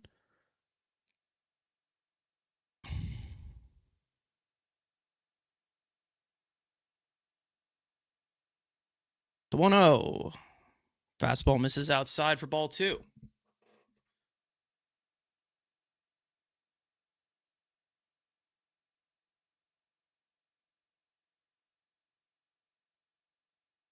Two-0. Sinker catches the bottom part of the zone.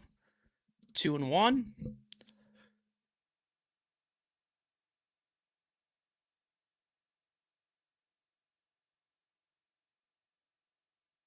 The 2-1. Called strike at the bottom of the zone.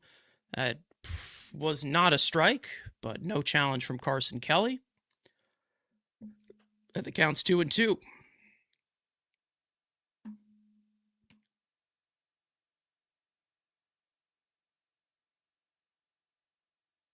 The 2-2. Sinker misses low and away, and that drives the count full. Ramirez on deck.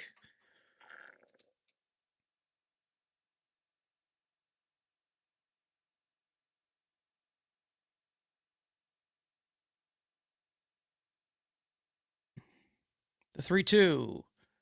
Changeup bounced foul down the third base line.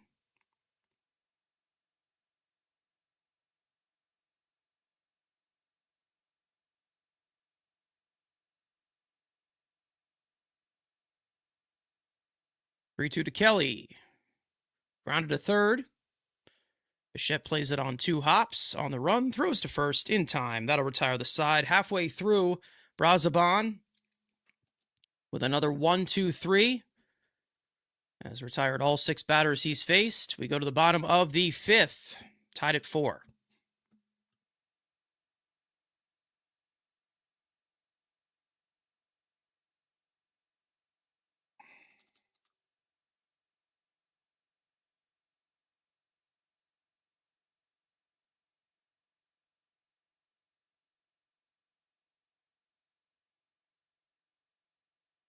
It'll be Ewing, Beatty, and Benj for the Mets in the home 5th against Shota Imanaga.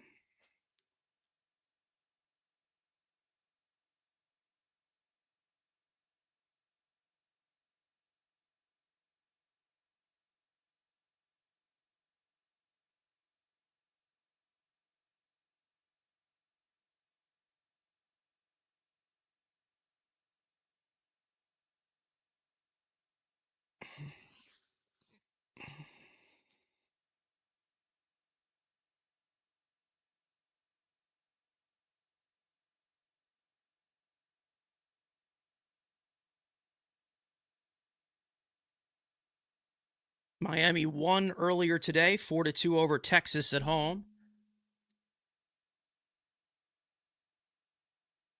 Philly up 3-2 in D.C. in the 6th inning.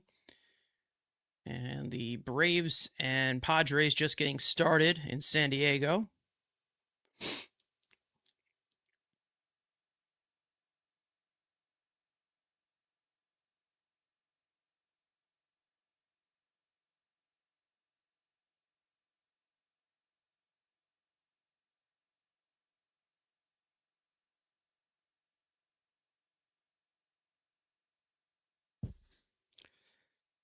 A.J. Ewing will lead off for the Mets here in the home 5th. Ewing, his last time up, a 2-run homer to give the Mets a 3-1 lead in the 2nd inning.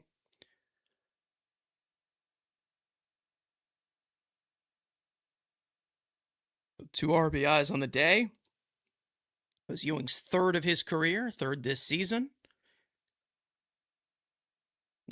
First against the lefty. First pitch. Fastball misses outside for ball 1.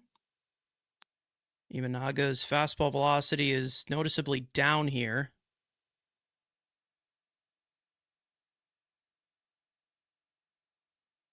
The 1-0. Ewing looking to bunt his way on. He pushes it down the third base line. It'll roll foul.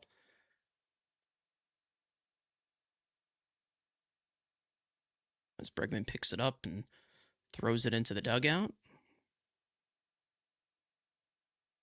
That one just spun the wrong way. That second bounce.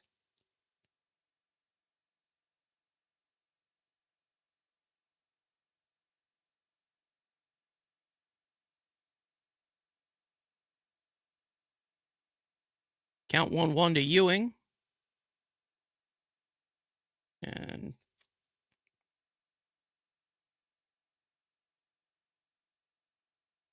splitter is popped up foul.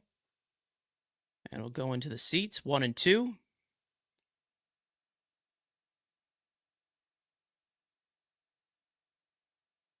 Brazoban, 1.82 earned run average. Damn right. He's been amazing. 1-2. Sweeper misses down and away for ball 2.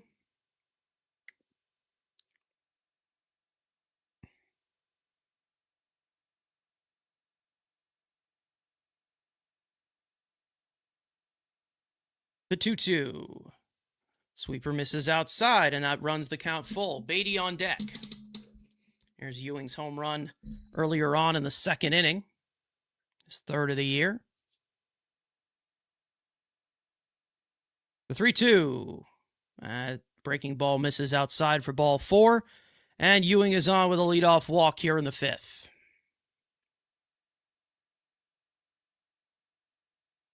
Imanaga now at 59 pitches here in the 5th. He's been getting hit hard by the Mets, but has been some quick outs. So he's still in the game at an efficient rate. That'll bring up Beatty. Ewing with a slight lead off first. First pitch to Beatty, and they're looking to bunt with him. And he cannot get the bunt down. Strike one. What can this guy do? Seriously. What exactly can he do? Do something, man. Corners are in here. He squares once again, takes it away. Ball outside, 1-1.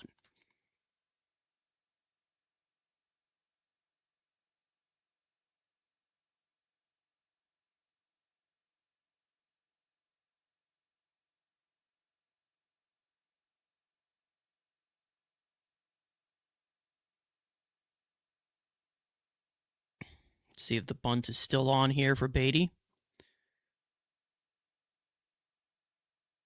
The 1-1. He's set to swing the bat, and he check swings it foul. Fastball in, emergency hack. And it's 1-2.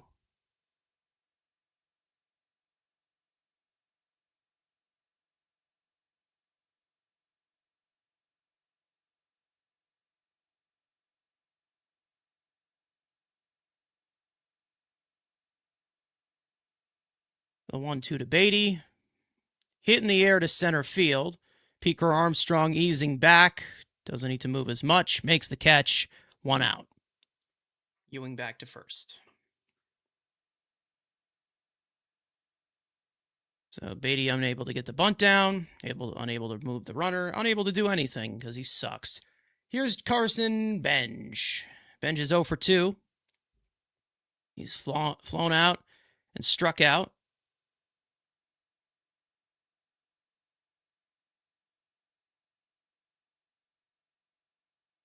Pickoff attempt at first, and Ewing gets back there safely. That was very close. Nationals just took the lead at home. That was very close. They might review that. Pens. Yep, it looks like they're going to review that. Ewing might be picked off at first right there.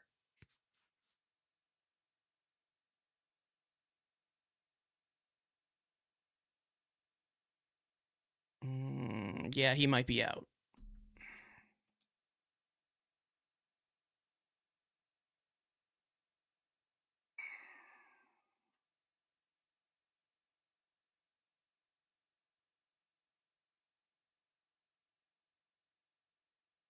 So they're going to review that as the Cubs challenge.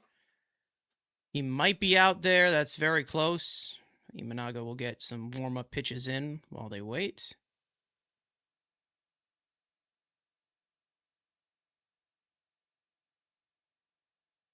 Yeah, it looks like he is out.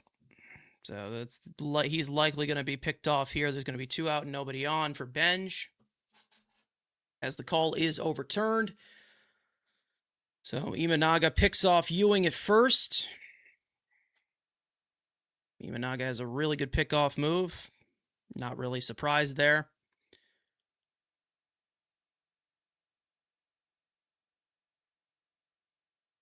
Either way, first pitch on the way to Benj. That sweeper nicks the inside corner. Strike 1. Called strike. Brooks Raley getting warmed up in the bullpen right now.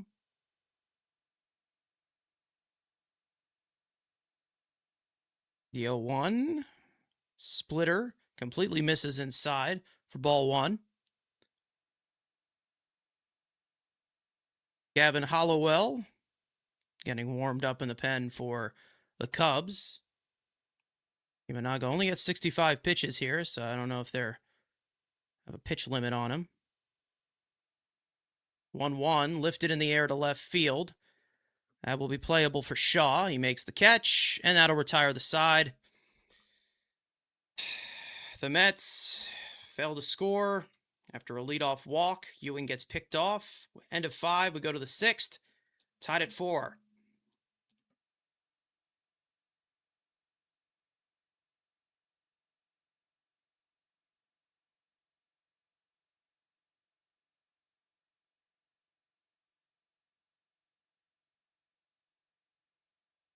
That's a balk. Was it a balk?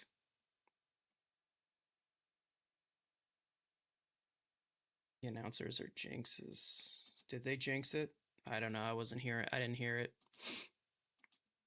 Yeah, I can't really buy into the jinx at this point. The Mets are just kind of just bad. They're just stinky.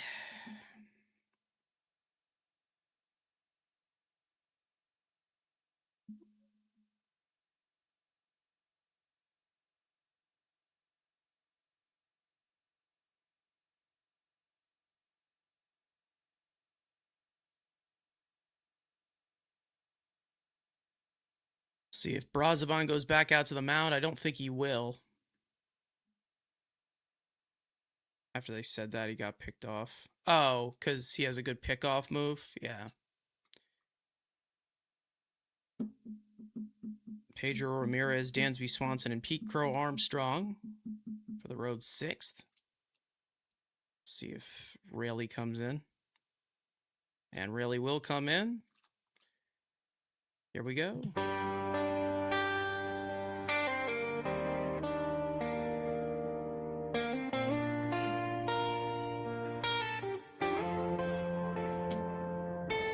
Born in San Antonio, under that Texas sky, Uvalde roots run deep, where the strong ones learn to fly. Texas A&M Aggie, and drafted by the Cubs, chased the dream through the bushes, never once gave up. From the mound is firing. First pitch to Ramirez. Left arm Hit to the top of swinging the zone heat. for strike 1, a cutter. Slider biting Ramirez is hard. 1 for 2 on the day. Putting batters in defeat. Played in Houston, Tampa, now Queens. In the black and blue. But his heart's forever red, white and true. He's a left-handed patriot, standing tall and proud. American through and through, screaming it loud from the diamond to the flag. He's giving all he's got. Brooks Riley, number 25, never backing down, never stopping the fight. Yeah, he's a patriot. God bless that arm. God bless the USA. On his foot to right field, and that is going to fall fair in front of Beatty. Beatty picks it up. It's a leadoff double for Pedro Ramirez here in the 6th. Cubs' 7th hit of the day. As that one awkwardly landed fair.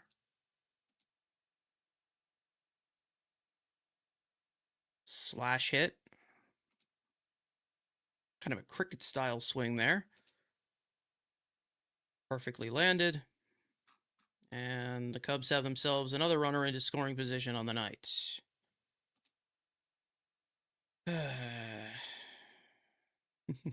Two games in one day. Yep. Hey, we show up. We show up here. Unlike the Mets.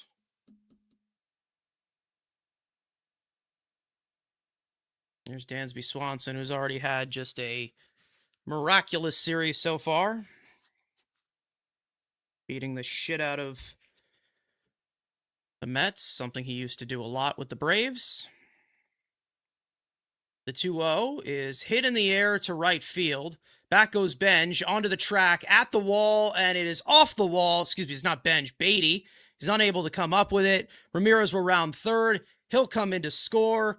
Dansby Swanson is in at third with an RBI triple. And the Cubs take the lead here in the 6th. Got Benjes playing center. So Beatty unable to come up with it there on the warning track.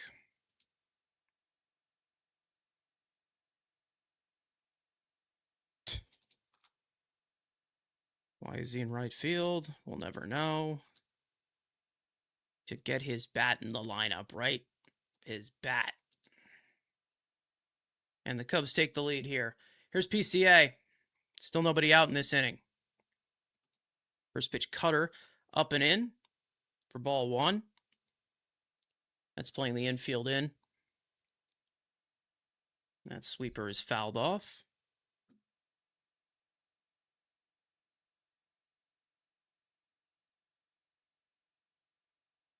PCA. RBI is last time up. 1 for 3 on the day. 1-1. Fouled off.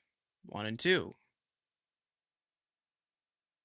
As Dansby Swanson just continues to torment the Mets in this series.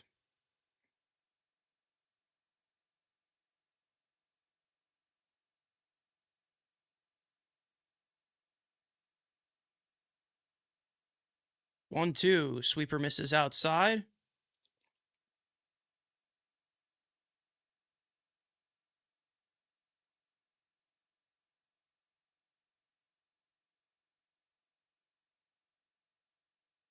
Two from Raley. And Beaker Armstrong fouls that one off.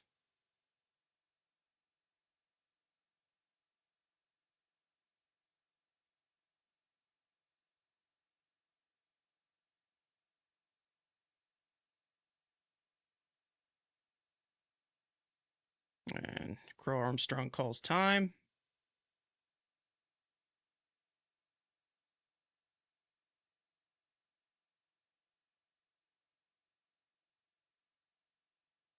Back-to-back extra base hits here against Raley to start the 6th, resulting in a run as the Cubs take the lead, regain it. That sweeper misses outside. Count runs full. Matt Shaw on deck.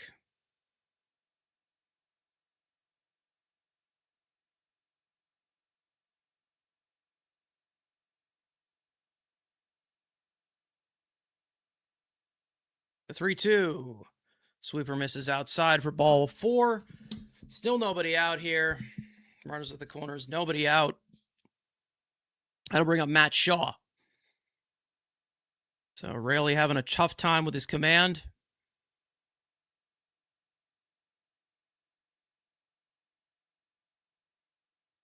There's Shaw. He's 0 for 2.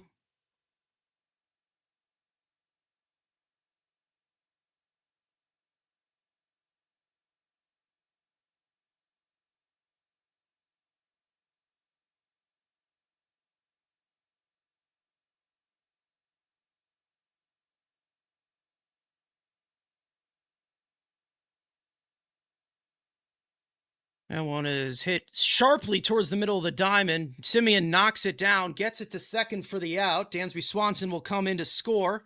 So it's an RBI force out for Matt Shaw. And there's the first out of the inning, 6-4 Chicago.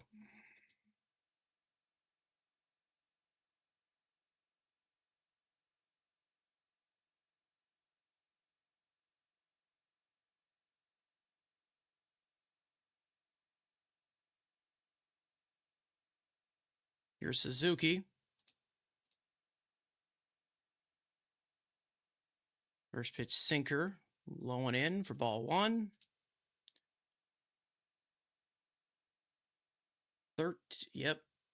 13 RBIs. Crazy. Sweeper in there for a called strike.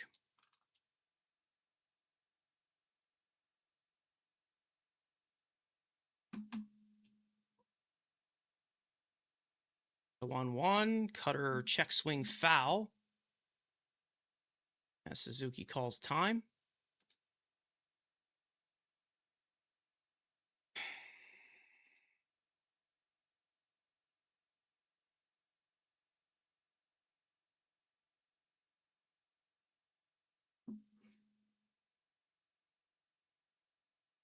The 1-2, changeup misses low for ball 2.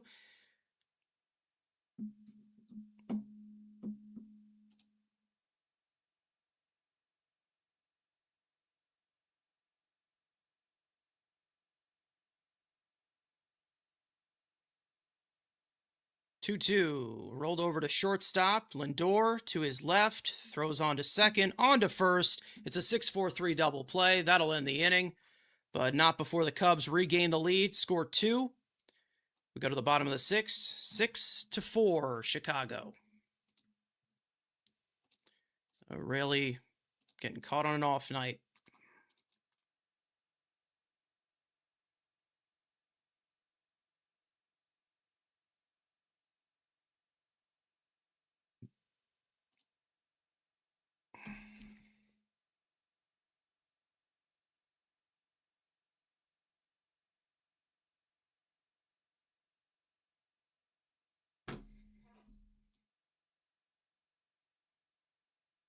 All right, 2, 3, and 4 due up for the Mets in the bottom of the 6th. Shota Imanaga will likely still be out there. He has thrown 66 pitches through 4 innings.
Lindor will lead off for the Mets here in the home 6th. Takes the first pitch sweeper on the inner half of the plate. Lindor 0 for 2 so far. Flew out to right his both times in his return from the injured list after over a month and a half on the shelf. That splitter's bounced foul. 2 months, I think. 2 months. He was out for 2 months. Yeah.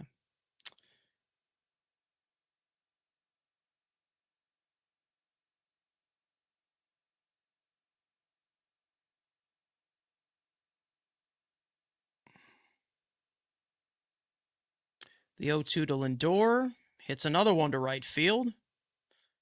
Coming towards the line is Seiya Suzuki. He makes the catch. And Lindor's 0 for 3 with 3 flyouts to right field, 1 out.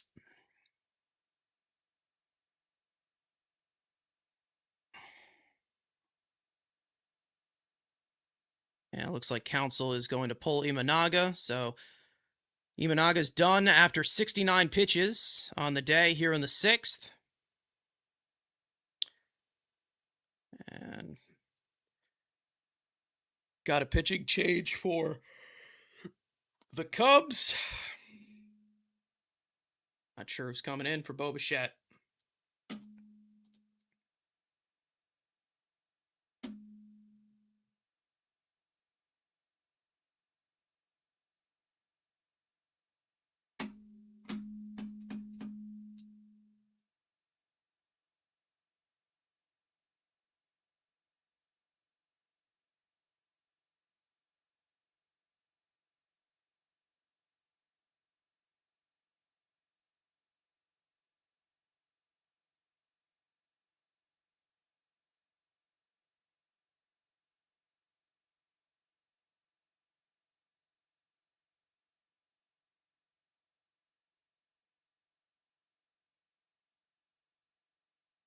Gavin Hollowell will come into pitch. Right-handed pitcher. He'll face Bo Bichette with 1 out here in the inning. Hollowell. There we go.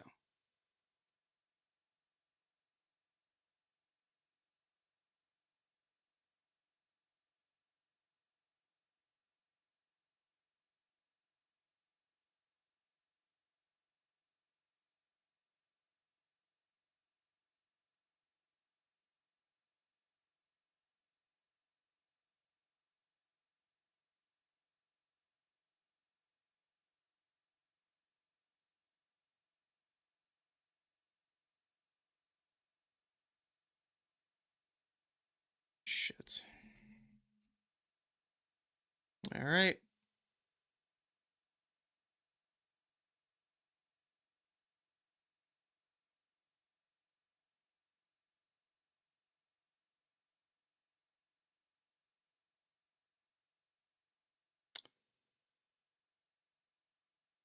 First pitch sweeper misses outside from Hollowell to Bichette, and it's 1-0.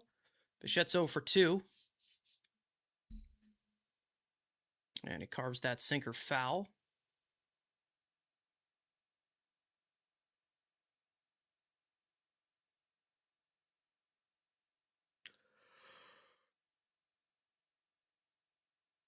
Hollowell, a 28-year-old right-hander.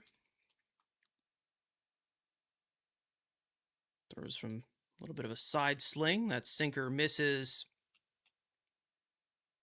outside for ball 2, and it's 2-1. Like I said, Bo Bichette 0 for 2 today. 2-1. Swung on and lifted in the air deep to left center field. That one is to the back of the first deck over the Great Wall of Flushing. Bo Bichette's 10th home run of the year. The Mets are down by 1. Climb aboard, get ready to explore. There's so much. Bo Bichette's Little lights, pitching change doesn't worry him at all. 106.3 off the bat to the left center field gap, and the Mets are within 1.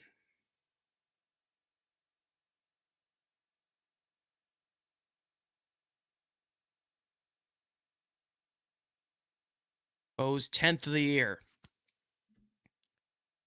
Here's Vientos. He homered his last time up.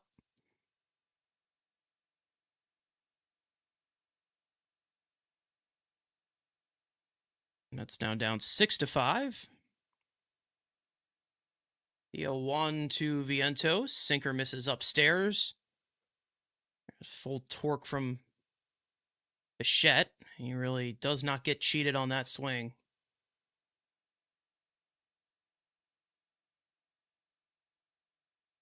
The 1-1.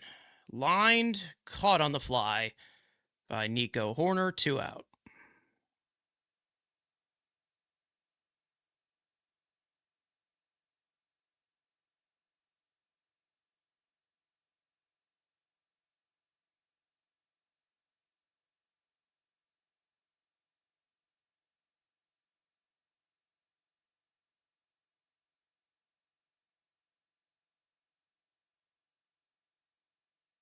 Here's Simeon.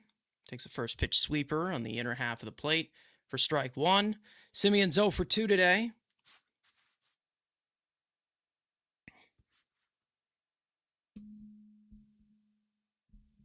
The 0-1. Lined past the diving Bush and into right field. And it's a 2-out hit for Simeon. The Mets' 7th hit of the day. 1-out base runner. Tying run is on. That'll bring up Francisco Alvarez. Not really diving, but under his glove. Just under his glove.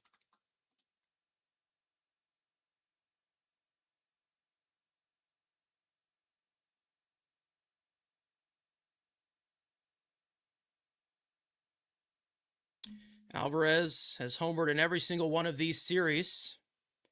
Of these games in this series. 3 straight games.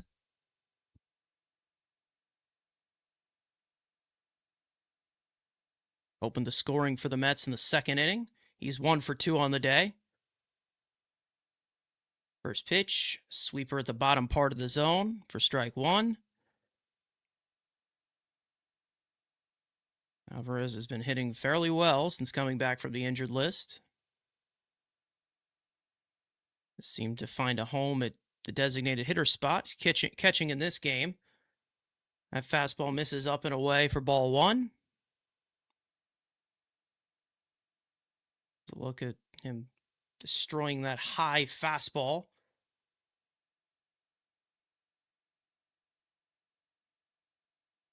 One to Alvarez. Swung on a miss at that sweeper center cut. 1-2.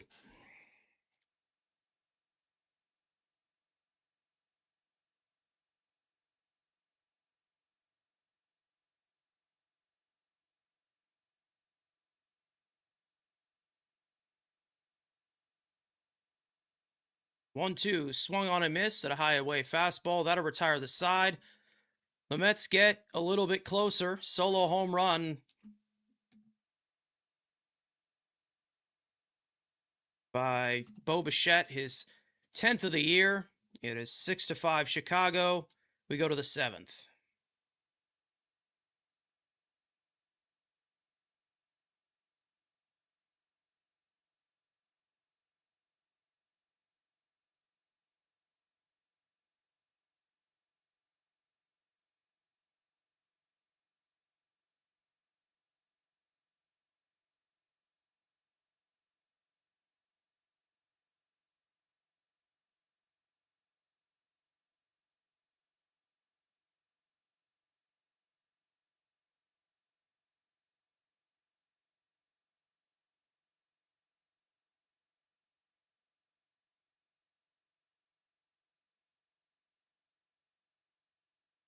Okay. It'll be Bregman, Bush, and Horner. And the road 7th.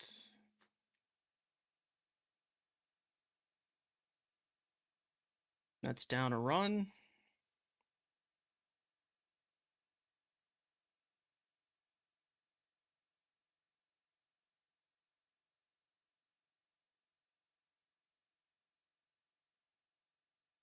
Not sure who we're going to see here. Might be Weaver, and it is Weaver. I would be correct. So Weaver gets the 7th here. It's trying to keep it a one-run game.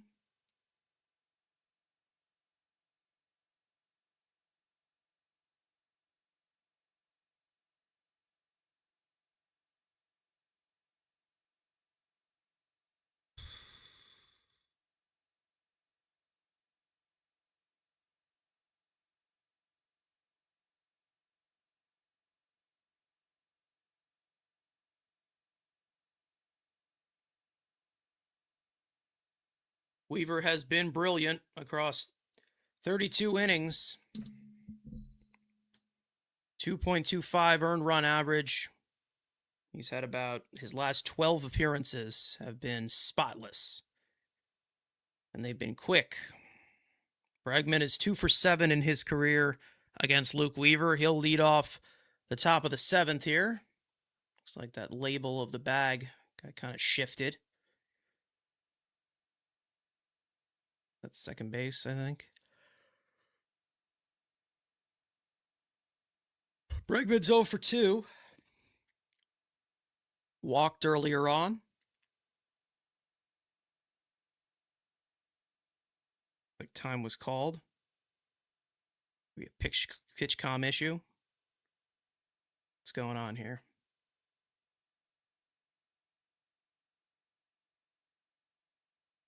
There's Luke Weaver. Longest scoreless streak in the MLB, so you just know he's giving up a run here now that they put up that graphic. Last 18 appearances, completely scoreless. I guess it's an automatic ball here. Pitch clock violation, as Weaver didn't get set properly. First pitch to Bregman. Fastball misses outside for ball 2. That's a good start.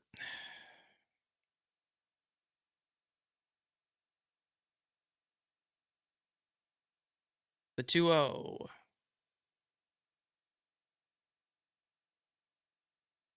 Fastball misses up and away. And it's 3-0 to Bregman. Michael Bush on deck.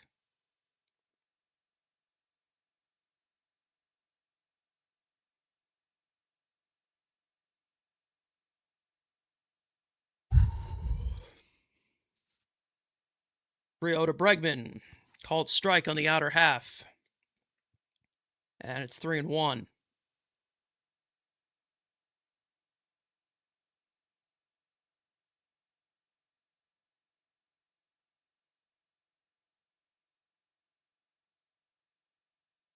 The 3-1s just foul tipped that change up, and the count now runs full.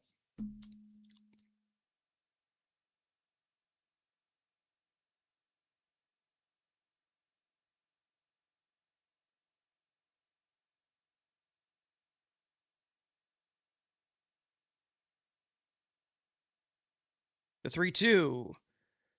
Fastball fouled off, back into the screen.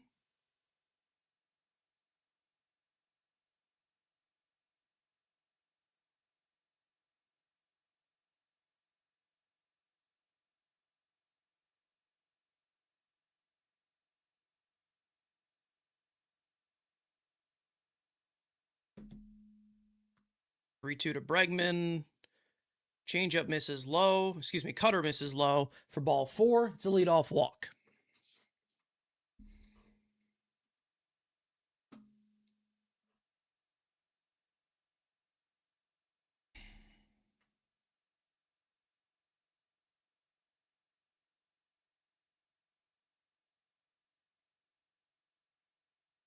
Here's Michael Busch, 0 for 3 today,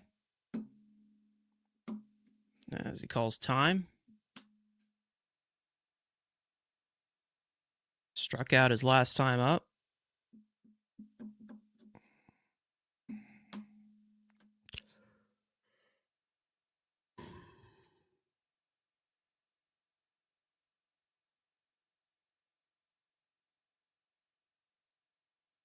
First pitch to Busch. Fastball fouled off. 0-1.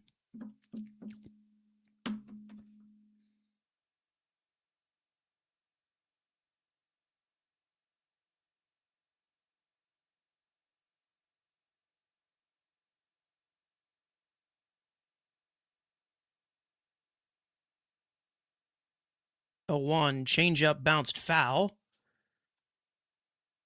And it's quickly 0-2.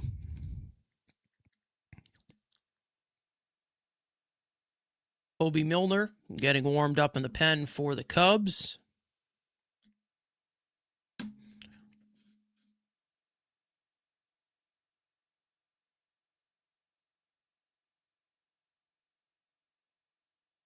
Oh, 2 to Busch. Swung on and missed. Got him with the changeup. 1 out.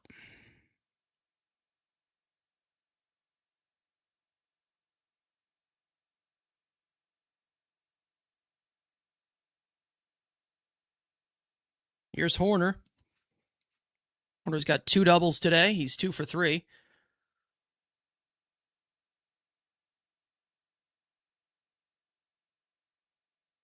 Pickoff attempt at first, and Bregman is back there safely. That's 1 disengagement.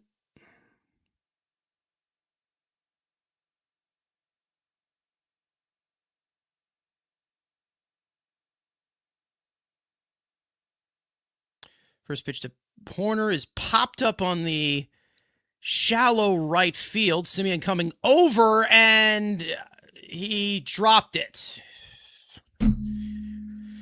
Great. I don't know if they called an infield fly rule, but that's the 3rd error of the night for the Mets. 2 of them belonging to Semien. And it is 1st and 2nd with 1 out. Fucking Christ. You know, Semien. Hey.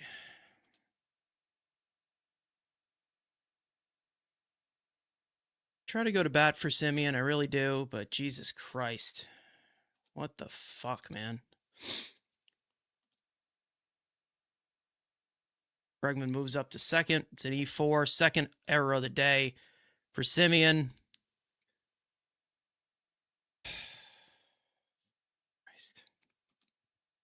Here's Carson Kelly. Kelly's 1 for 3. Doubled his first time up. Reached on a error by Semien in the 4th.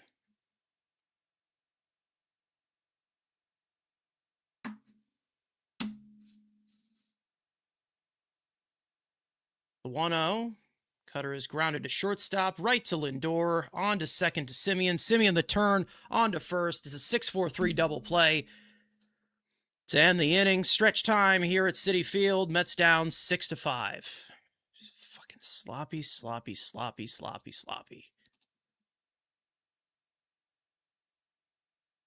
You know, glad to get Marcus Semien, one of the best defensive second basemen in all of baseball.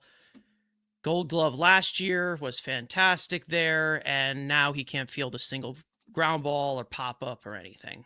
Very typical, am I right? What's going on, D86? It's fucking unreal. It's uncanny, isn't it?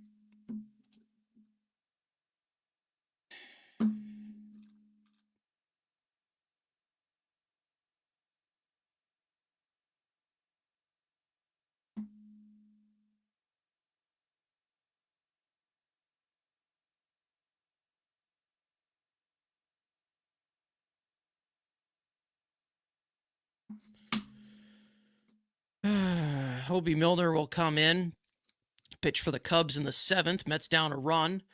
It'll be Wagaman, Ewing, and Beatty.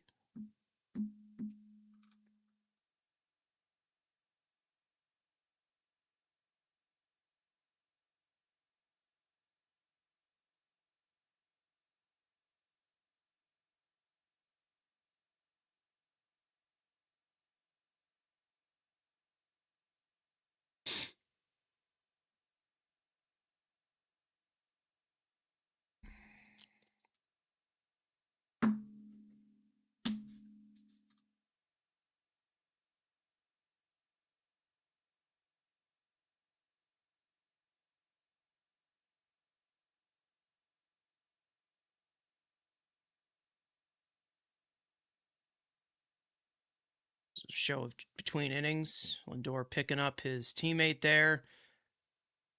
Simeon visibly frustrated with his defensive woes, especially recently.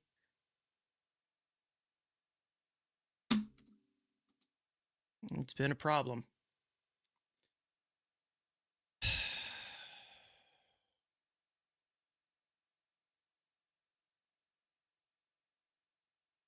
Eric Wagaman will lead off for the Mets here in the bottom of the 7th. First pitch called strike, sweeper at the bottom of the zone, and it's 0-1. That one probably should have been challenged, but no challenge from Wagaman. Milner, 3.38 earned run average. It's been relatively okay. Changeup is low for ball 1. Wagaman, 1 for 2 today. Broken bat. Single, his first time up. Called strike on that changeup. It's 1-2.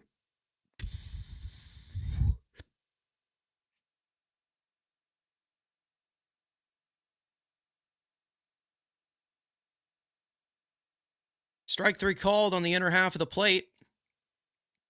1 out.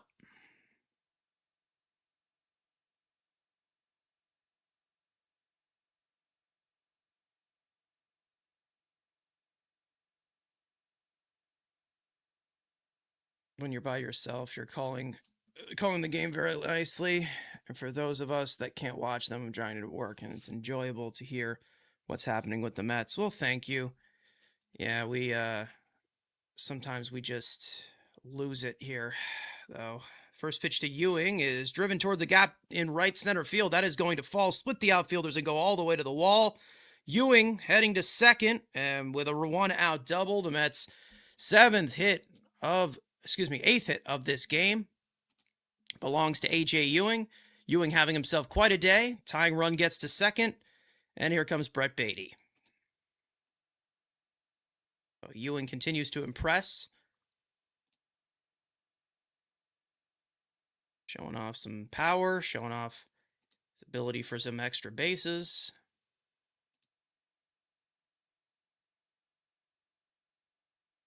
Luis Torrens will pinch hit for Brett Beatty. That's a good call because Beatty sucks.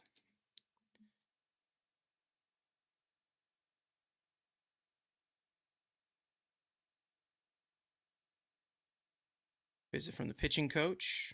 Is that their 7th or 8th hit? What is, hold on. 7 hits?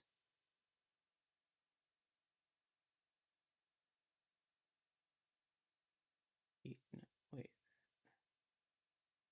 5. Yeah, that's their 7th hit. Okay, I must have had that wrong. Never mind. Whatever. Miller gets a visit from coaching. Probably give him some scouting on Torrens, who is just into the game as a pinch hitter. So he'll pinch hit for Brett Beatty. I'm going to guess. I have absolutely no idea what's going to happen, actually. They might have somebody else come in for right field. That might be Melendez. So Melendez will probably come in for Torrens. Torrens will probably go to catcher, I'm going to guess. I don't know. Something like that. We'll see. Either way, runner in scoring position here. This is the first time the Mets have had a runner in scoring position today. All these runs today have come without all solo shots, and 5 runs have been through the home run ball. It's 2-0.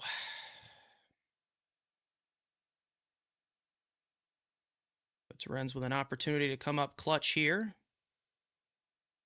That breaking ball is flicked out to right field. Foul. Goes into the seats. 2-1 to Torrens. Torrens, like we've said, not much of an offensive catcher. We know he isn't. But he has come up clutch for him at times. This probably would be one of the situations here. I leverage, runner at second. 1 out. That sinker misses inside. 3-1 to Torrens. Benj on deck. Turn over the order.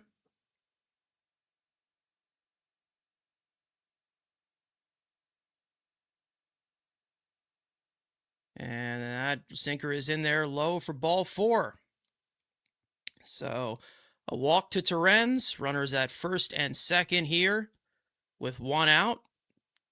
That'll bring up Carson Benj, who is hitless today. And MJ Melendez will be a pinch runner for Luis Torrens, carrying the go-ahead run at first. So that's what I expected. So Melendez will likely go in from the pinch runner to right field, as Beatty was the starting right fielder today. 2 on, 1 out. First pitch from Holby Milner to Benj. Just clips the outside corner with a sinker for strike 1. 0-1 to Benj. Benj hitless today. He's 0 for 3.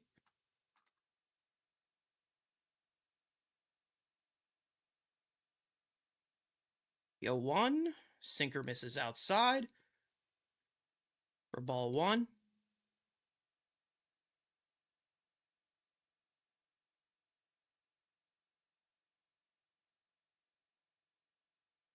The 1-1. Sweeper misses outside for ball 2, and it's 2-1.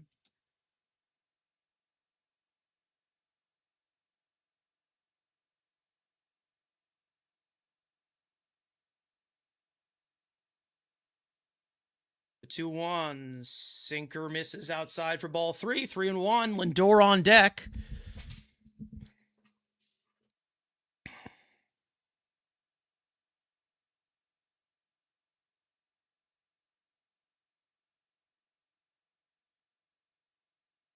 The 3-1.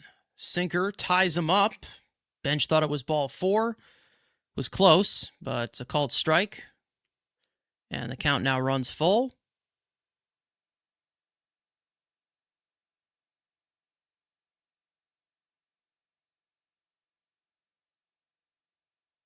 And that is dribbled right in front of the plate. And Kelly will go to second for the force out. Get the out at second. Benj is safe at first. Runners at the corners, 2 out. And here's Lindor. Lindor is 0 for 3 in his return to the lineup off the injured list. So I guess it was a swinging bunt that went unsuccessful. Whatever. Lindor in his career is 3 for 5 against Holby Milner. Batting from the right side here. He has batted from the right side the whole time.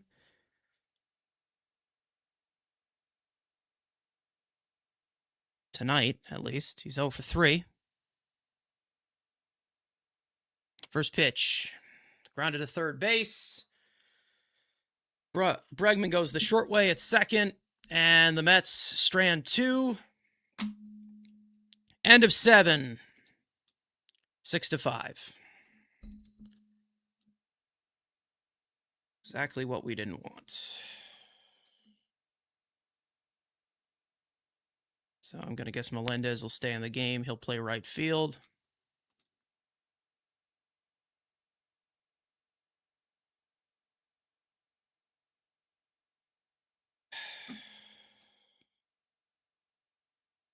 Sure, everybody will be all over that. Mets' new closer is Kodai Senga.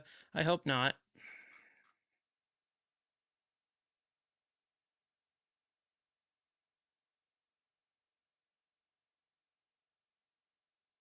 Make sure to leave a like if you guys haven't already. Be greatly appreciated. There's plenty of you in here who haven't.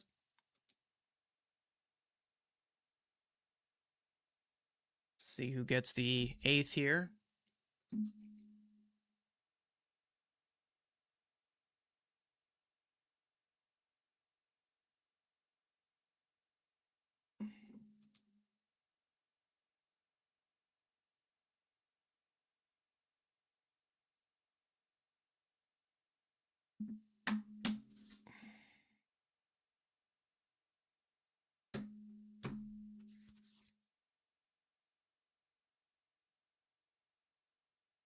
AJ Minter comes in for the Mets here in the 8th inning. Yeah. City field lights flashing, left it coming in. Hear the ball crashing. AJ Minter, big boom, AJ.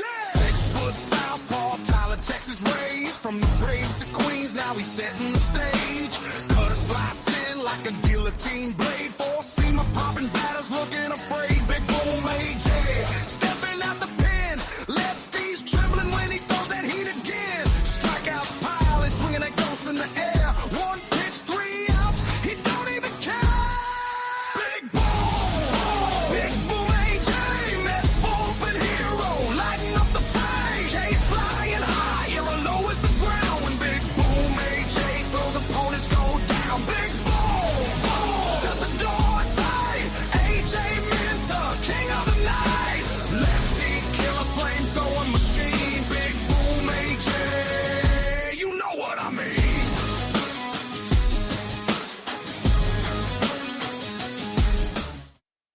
All right, Minter into the game. Okay, so Benj moves over from left to right. Melendez will play left field. Beatty's out of the game. That cutter is fouled off, and it's 1-2 to Pedro Ramirez. 2 hits today. Drove in a run in the 4th.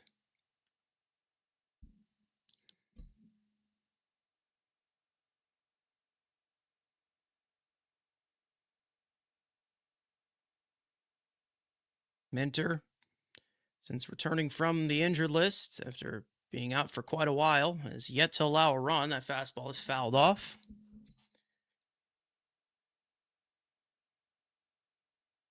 This, I believe, is his 12th appearance.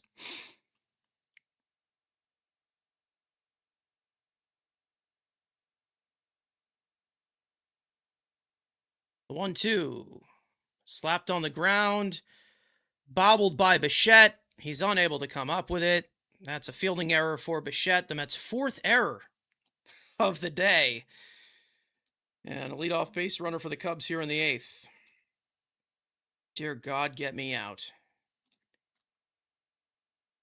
Get me the fuck out of here, man. Holy shit.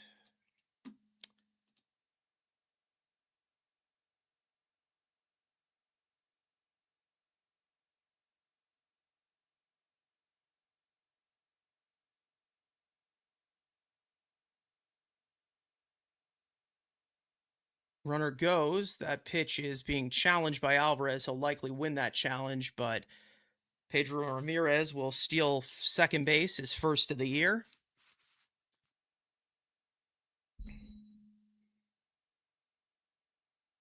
Oh, I guess he's not. That one looked like it hit the zone. Wow, less than a 1/10 of an inch. All right, ball 1 to Swanson. Swanson has been a thorn in the Mets' side for this entirety of the series. He's homered in every single one of them. The 1-0 is lined into right field. Bench coming on. He'll make the catch. Tagging at second is Pedro Ramirez, but he won't go anywhere with the strong arm of Benj, as it skips away from the cutoff man, but no movement. 1 out. Top of the order, PCA. 1 for 3 today.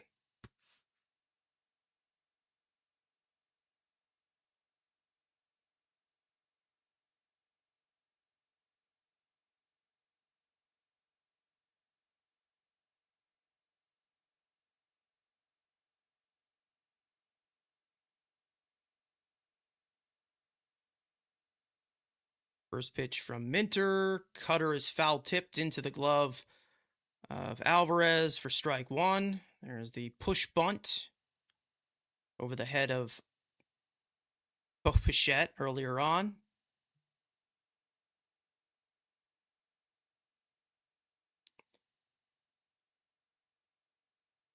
Cutter misses down and away for ball 1.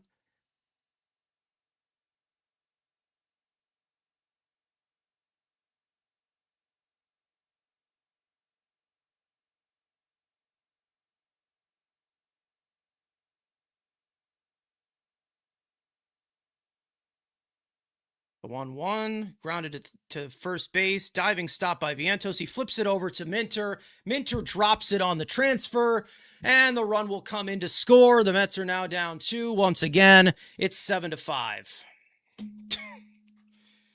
I don't know what they're going to rule that. Could that be their, 5th error of the day?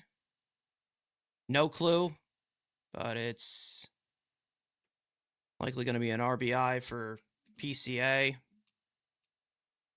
I think they're going to rule that a hit, but Minter couldn't come up with it. Coming across to the bag.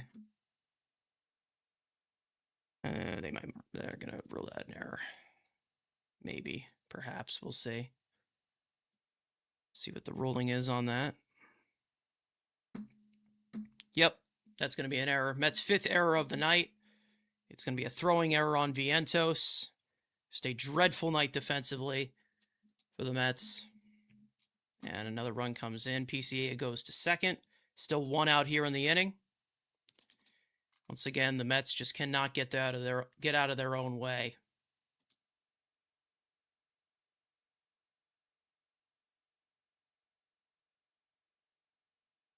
There goes PCA. Alvarez's throw down to third is not in time. PCA's 19th stolen base of the year. He takes third. See what's going on here. Looks like they might bring him. What's going on here? They're going to.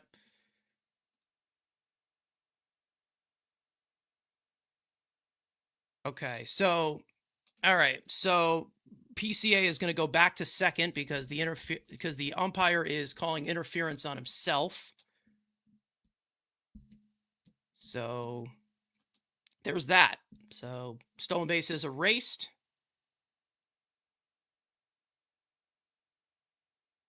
Yeah, so the umpire is calling interference on himself. Okay. So the stolen base is negated. Yeah, he definitely did interfere with that. And PCA is back to second. The 1-0 cutter sits high for ball 2. PCA pissed about that.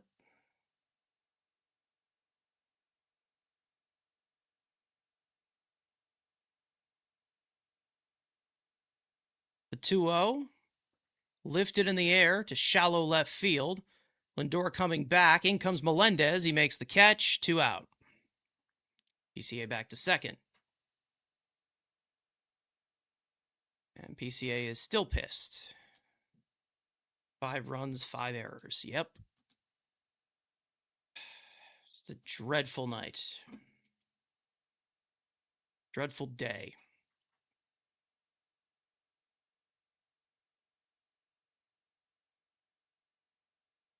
Not often do you see umpire interference. Here's Seiya Suzuki. He's hitless today. 0 for 4, 2 strikeouts. First pitch cutter is fouled off. So that's the first earned run that's given up by Minter this season, as his earned run average balloons to .84.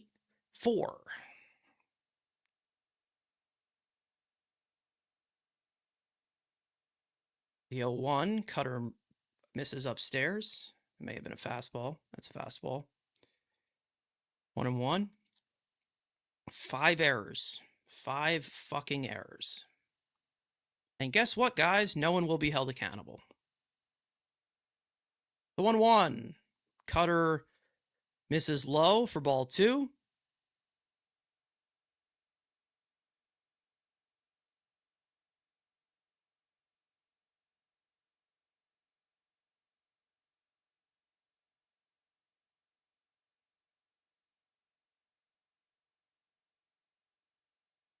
The 2-1. Cutter hits the bottom part of the zone for strike 2, and it's 2-2.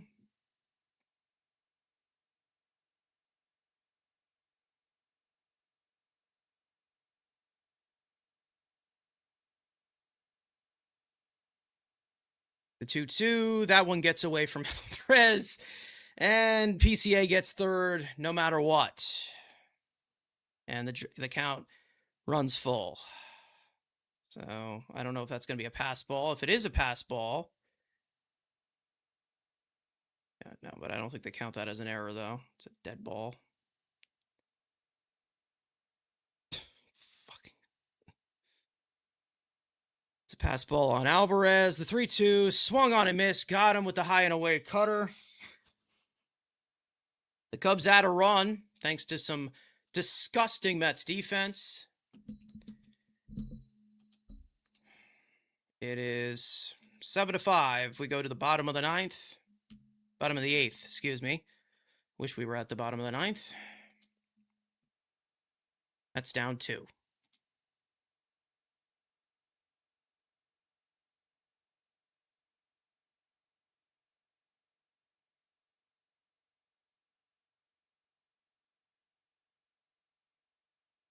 This is horrendous. This has got to get Mendoza fired. MLB needs to get involved at this point. Do I announce professionally? I don't. I have a little bit of experience doing it, though. I am not the actual play-by-play guy on our show here. It is actually Matt, and we also have Andrew, who does it a little bit. All of us chip in with the play-by-play here and then.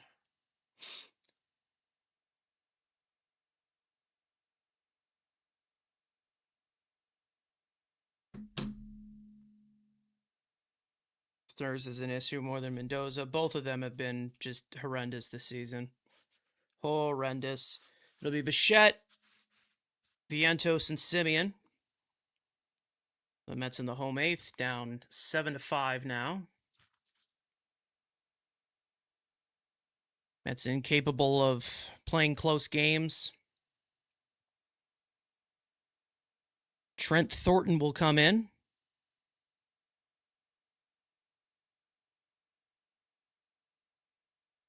Thornton, 32-year-old right-hander.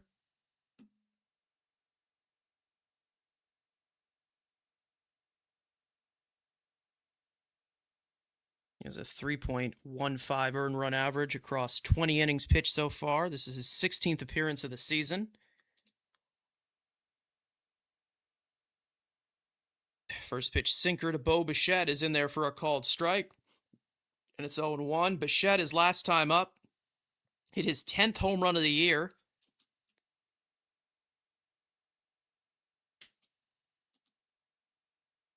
The 0-2 is laced towards the gap in right center field. That's going to be cut off by Seiya Suzuki in right field, but Bo Bichette will be in with a leadoff stand-up double. The Mets get the tying run to the plate. Bo Bichette, once again, starting to heat up. His second hit of the day. Mets' 8th hit of this game. And that'll bring up Mark Vientos.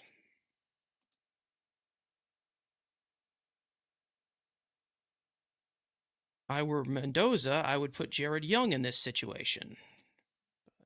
Swaggy V homered earlier on today, so I guess that counts for something, right? But yeah, here's Swaggy V. Takes the first pitch cutter on the outer half of the plate, and it's 0-1.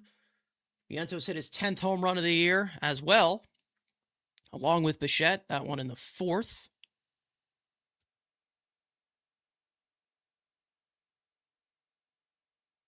Good cut off there in right field by Suzuki, who's been dealing with some lower body injuries recently. It's been regularly more of a DH. First pitch sweeper misses up and in. You guys do a really good job calling the games for a really bad team. Thank you. Thank you. Is Soto available? I don't know. I've no idea yet. Grounded to third base. Bregman on the backhand. And he makes the play at first to beat the slow Vientos because he's slow as all dirt. But Bo Bichette moves over to third, considering how far away Bregman was from the bag. Got to bring up Semien.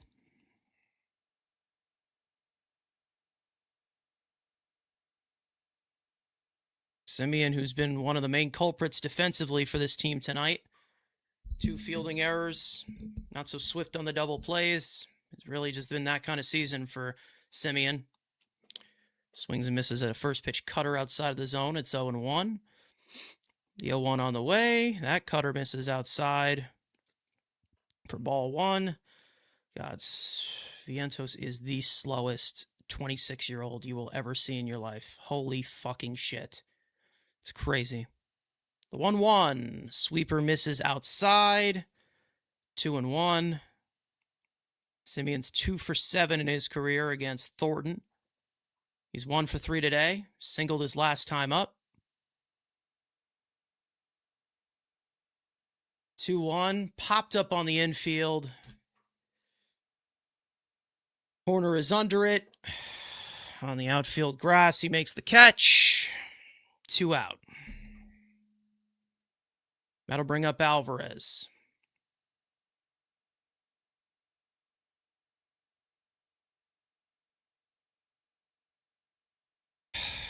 Alvarez homered in the 2nd inning, his 8th of the year. 1 for 3 on the day.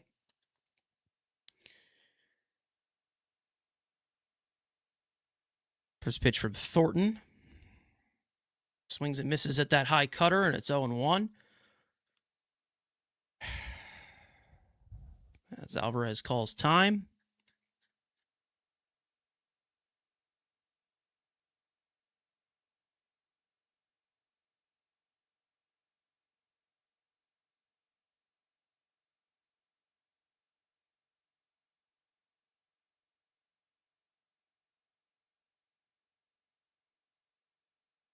The 0-1. Breaking ball misses outside for ball 1.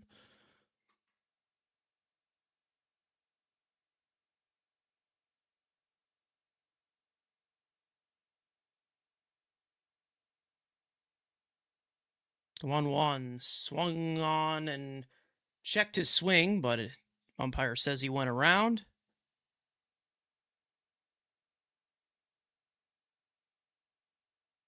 One and 2 to Alvarez with 2 out. Runner at third. Mets down 2 runs here in the 8th.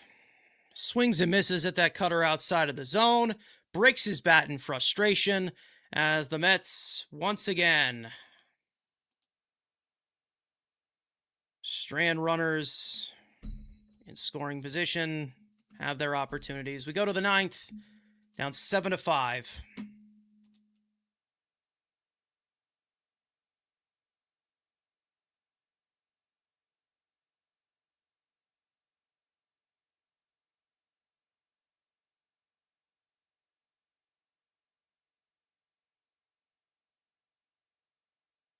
Mind numbing.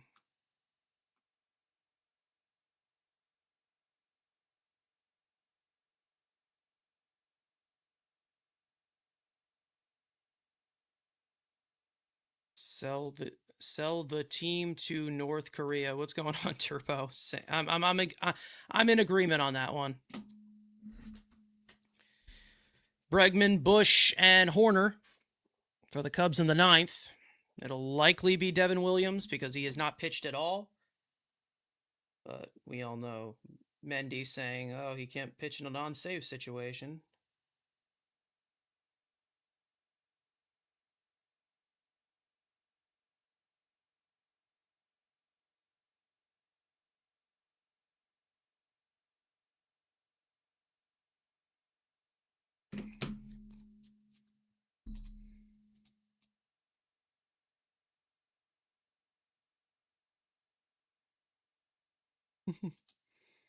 I prefer watching the Mets when when the Mets are losing because your critique and rants are honest, warranted, and flat out entertaining. Thank you.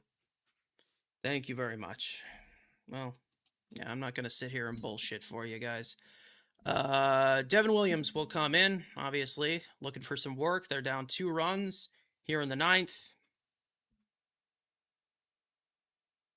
Stearns built this mess. He must be fired. I mean, I've already been saying it. I agree he needs to go. Like, he's merited that he needs to go. But, like, I don't see what the solution is. I'm going to tell you right now. I'm sorry. I don't see it. I don't know what the solution would end up being. First pitch fastball from Devin Williams. Misses up and away for ball 1. Williams is barely pitched. Mainly because this team is just so garbage.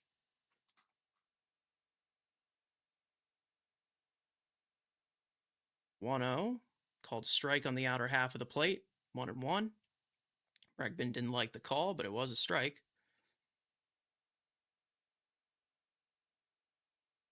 Kevin Williams sitting at a 4.81 earned run average on the season. A little skewered as a closer. He's had a few blow-up innings.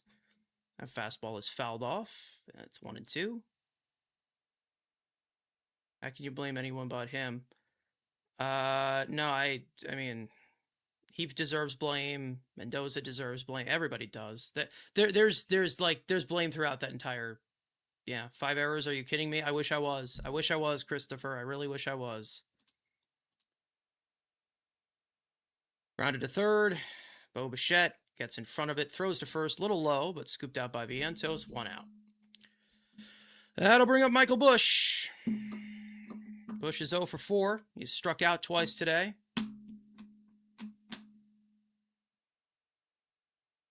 Go back to the beanie. Yeah, I don't think a beanie is saving this team. Nothing is saving this team.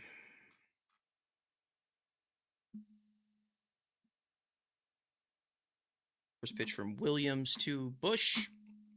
Change up, clips the bottom part of the zone for strike 1.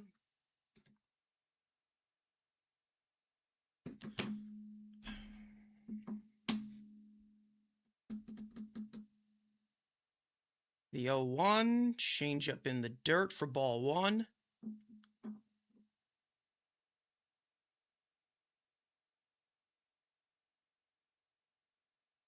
Make sure to leave a like if you guys haven't already.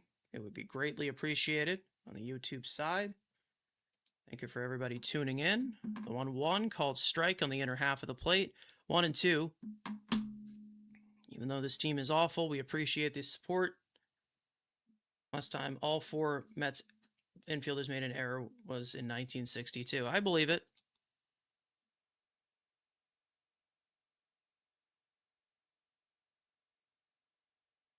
Just having a good day until I remember the Mets had a doubleheader. Yep, double ass baseball.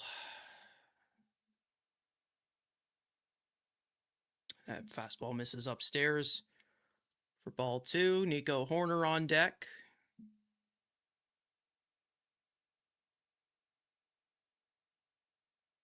Two-two. Swung on and missed. Got him with a changeup. Umpire says he foul tipped it. First strikeout for Devin Williams. 2 out in the inning. Here's Horner. 2 doubles. 2 runs scored. He's 2 for 4 on the day.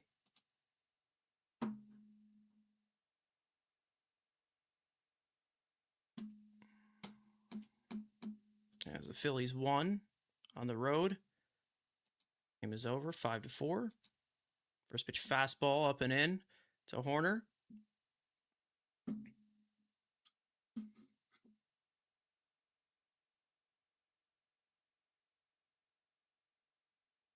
One-0. Cutter misses down for ball 2.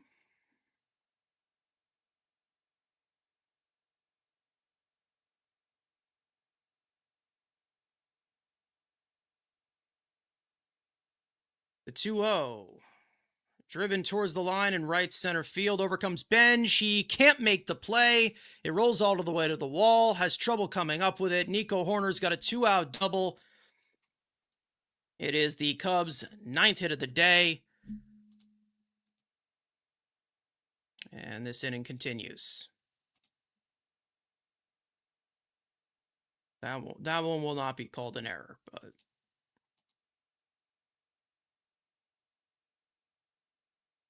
Mendy, I agree, but I just don't think they're going to do it. So no need to even acknowledge it at this point. I don't even think they're going to. So there's nothing that will make them fire him at this rate. The 0-1. Changeup foul down the third base line. 0-1. Carson Kelly, 1 for 4 today. RBI double earlier on.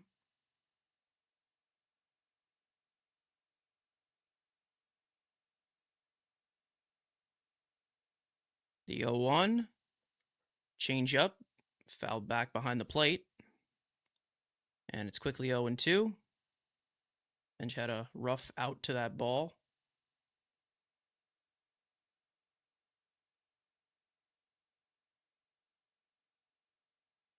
It's like he's stretching out his back there. I don't know if anything happened there. That would be probably the novelty of everything, right?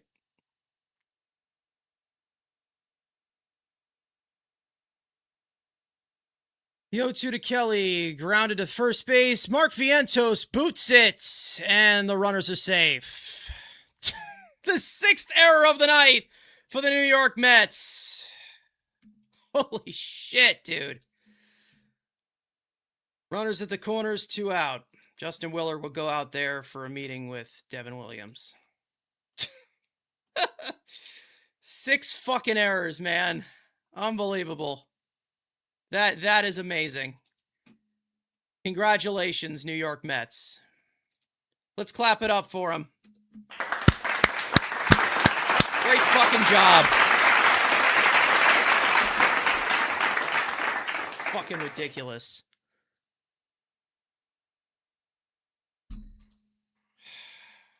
Fun day, boys. Fun day. Approaching 3 hours. Thank you for the experience today. 6 fucking errors. Amazing. Masterclass. Pedro Ramirez is up. Switch hitter batting left now. This one is popped up in shallow right field. Benj coming in. Semien going back. And he drops it. Lovely. The run comes in. That one's going to be a single. 10th hit of the day. 8-5. Just keeps on coming.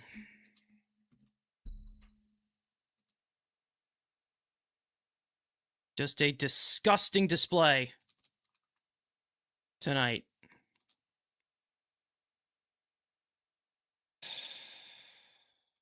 Eight to 5, Chicago.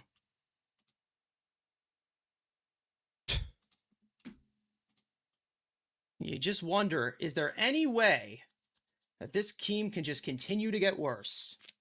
Runners at the corners, 2 out. Mets down by 3. And here's Dansby Swanson. Or excuse me, runner 2 on, 2 out. Here's Dansby Swanson. He calls time.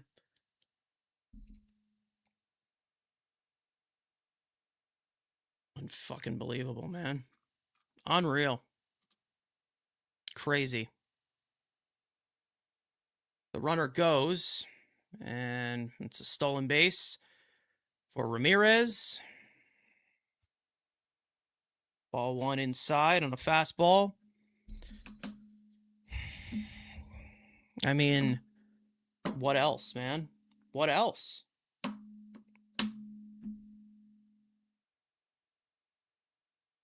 Changeup misses down and away for ball 2, 2-0.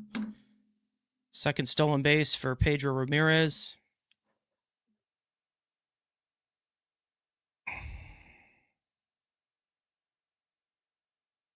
2-0.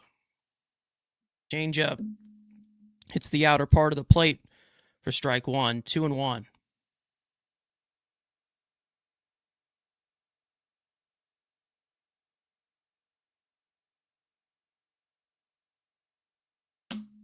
Two-one pitch. Lined into left field. That's going to fall for a base hit.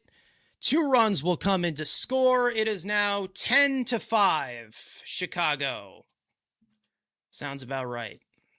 Dansby Swanson continues to put the hurt down on the Mets as the former Brave. 10 runs on 11 hits for the Cubs. It's 10-5. And the Mets, once again, completely implode. I think that 20 runs have come across for the Cubs in this doubleheader. That 29 in this series. And stolen base, second. Swanson gets second there. And it just continues to get worse. And it doesn't seem to get better. What are fans chanting? I don't know. Yeah, 15 RBIs in 3 games for... This is unfucking believable. Crowd's chanting Pete Alonso. Yeah, Pete Alonso's not saving this. That one is popped up. Shallow left field. Lindor's under it. Makes the catch, and that finally retires the side. 3 more runs come in to score. We go to the bottom of the 9th. 10-5.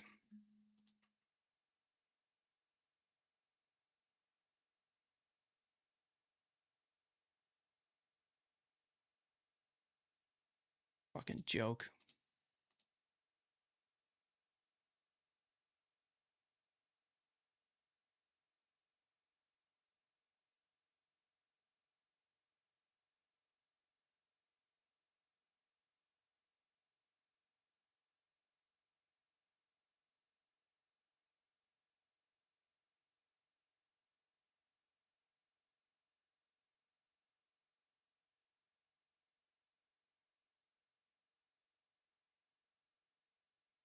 Yeah, Alonso would hit a solo home run in the bottom of the 9th to make it 10-6.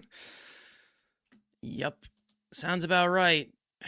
Don't you have to fire the manager? You do, but the Mets go a different route. That's their thing. They like to go a different direction than everybody else. If it seems smart to do so, the Mets like to go in a different direction. Wagaman, Ewing, and Melendez for the Mets in the bottom of the 9th. Down 5 runs. Just fucking end the game. I don't want to watch this anymore.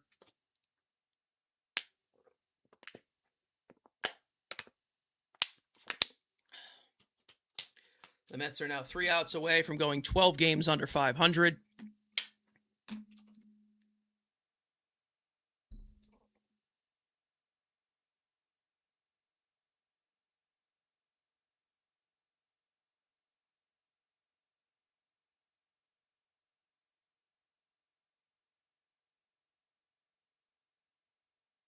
Six errors. 6, yep. Jacob Webb will come in to pitch for the Cubs. Jared Young will pinch hit for Wagaman. First pitch. Curveball balloons outside for ball 1. Young homered in the first game of this doubleheader.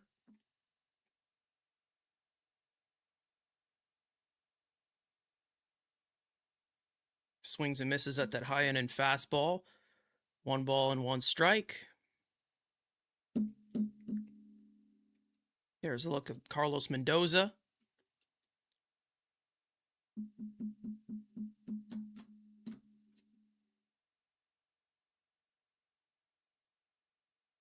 That changeup is fouled off. Hey, I made it this far. Might as well finish it, right? Now 1-2 to Jared Young. There's David Peterson. Love to see him right now. Swings and misses at that breaking ball, 1 out.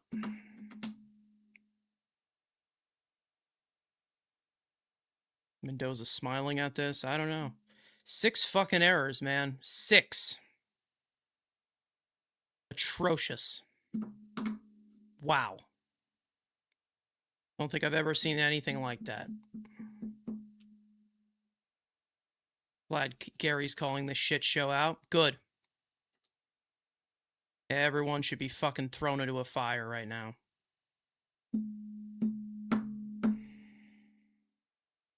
Fucking joke.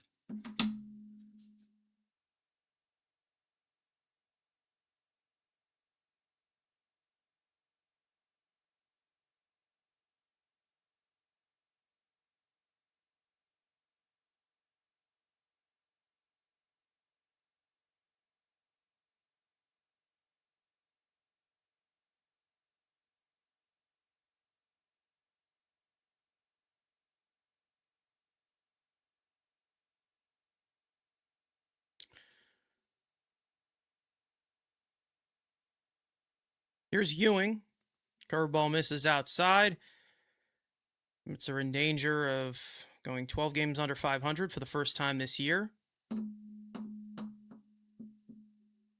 want me to drop kick anyone for you? Beatty, Peters. I have too large of a list, so your leg would hurt afterwards. One misses outside, 2-0. Ewing homered early on in the second inning, his third of the year.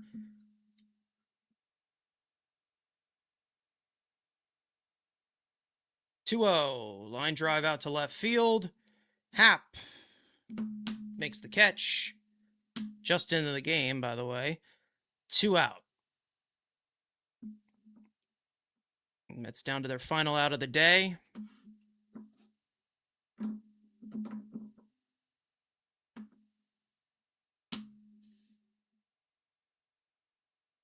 There's Melendez.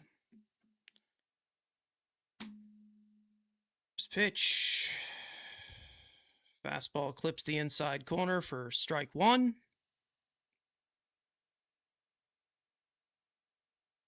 Braves down 2-0 in San Diego. That game is in the 5th. Sweeper misses outside for ball 1.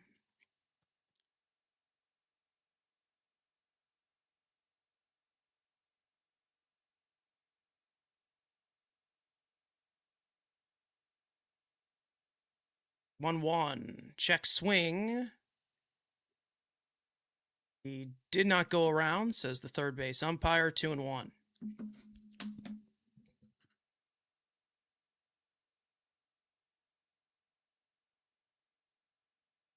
2-1. Fastball fouled off back to the screen.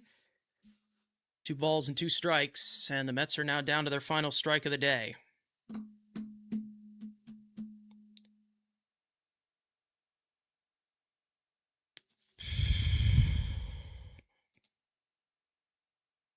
Two. Change-up fouled off.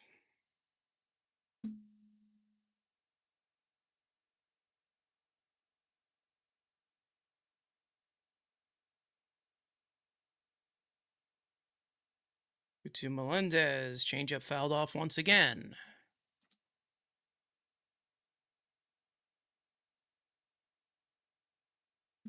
Those of you in here, make sure to leave a like if you have not already.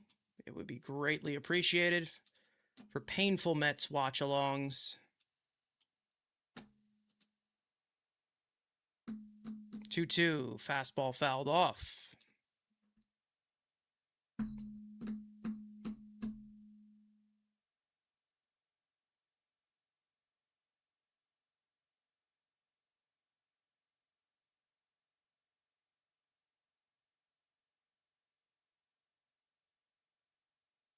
Two to Melendez. Changeup misses outside. That drives the count full.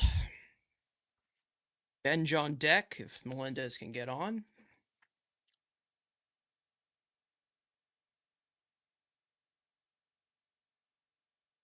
Three, 2 popped up. Bregman and Happ going towards the railing, but it's out of play. Be the 10th pitch of this AB from Webb to Melendez.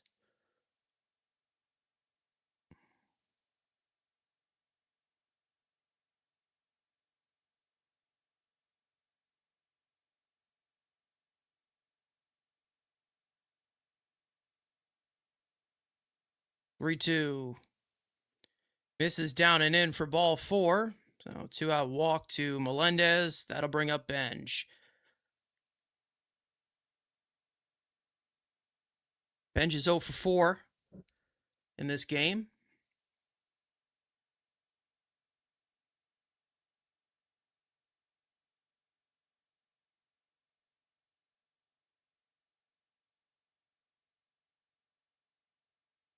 First pitch fastball misses upstairs.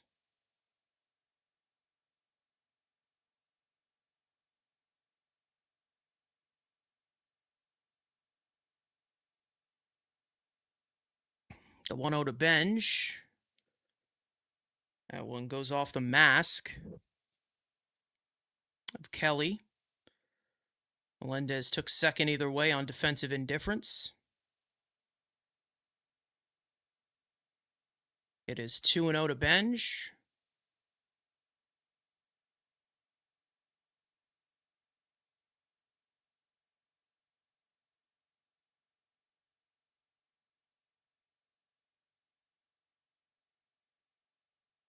Changeup misses into the dirt, and it's 3-0 to Benj.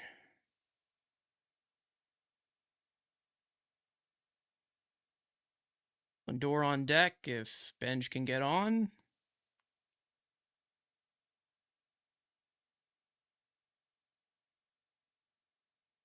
Ball 4. 4-pitch walk to Benj. Back-to-back walks here with 2 outs. That'll bring up Lindor.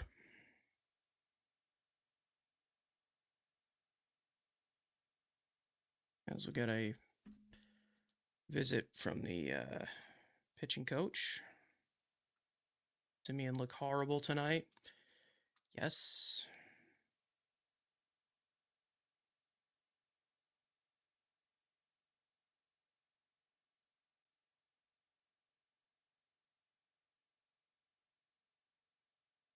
Six errors. 6.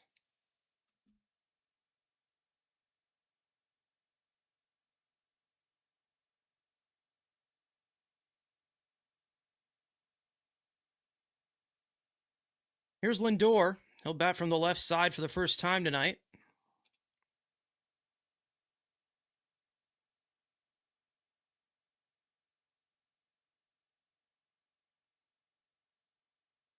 First pitch, curveball, bends in there for a strike, and it's 0-1. Lindor 0 for 4 in his return from the injured list.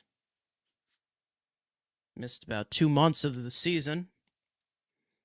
Left calf strain. The 0-1.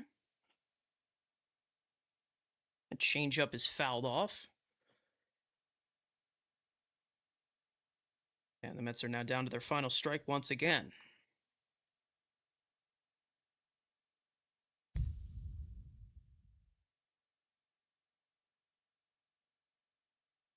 The 0-2. Changeup misses outside for ball 1.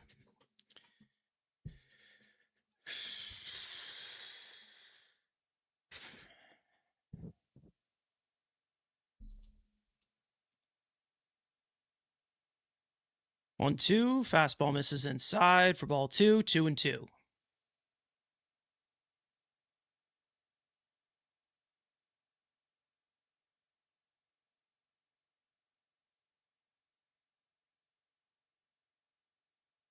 Webb sets the 2-2 to Lindor. Line toward the middle of the diamond. Caught by Dansby Swanson.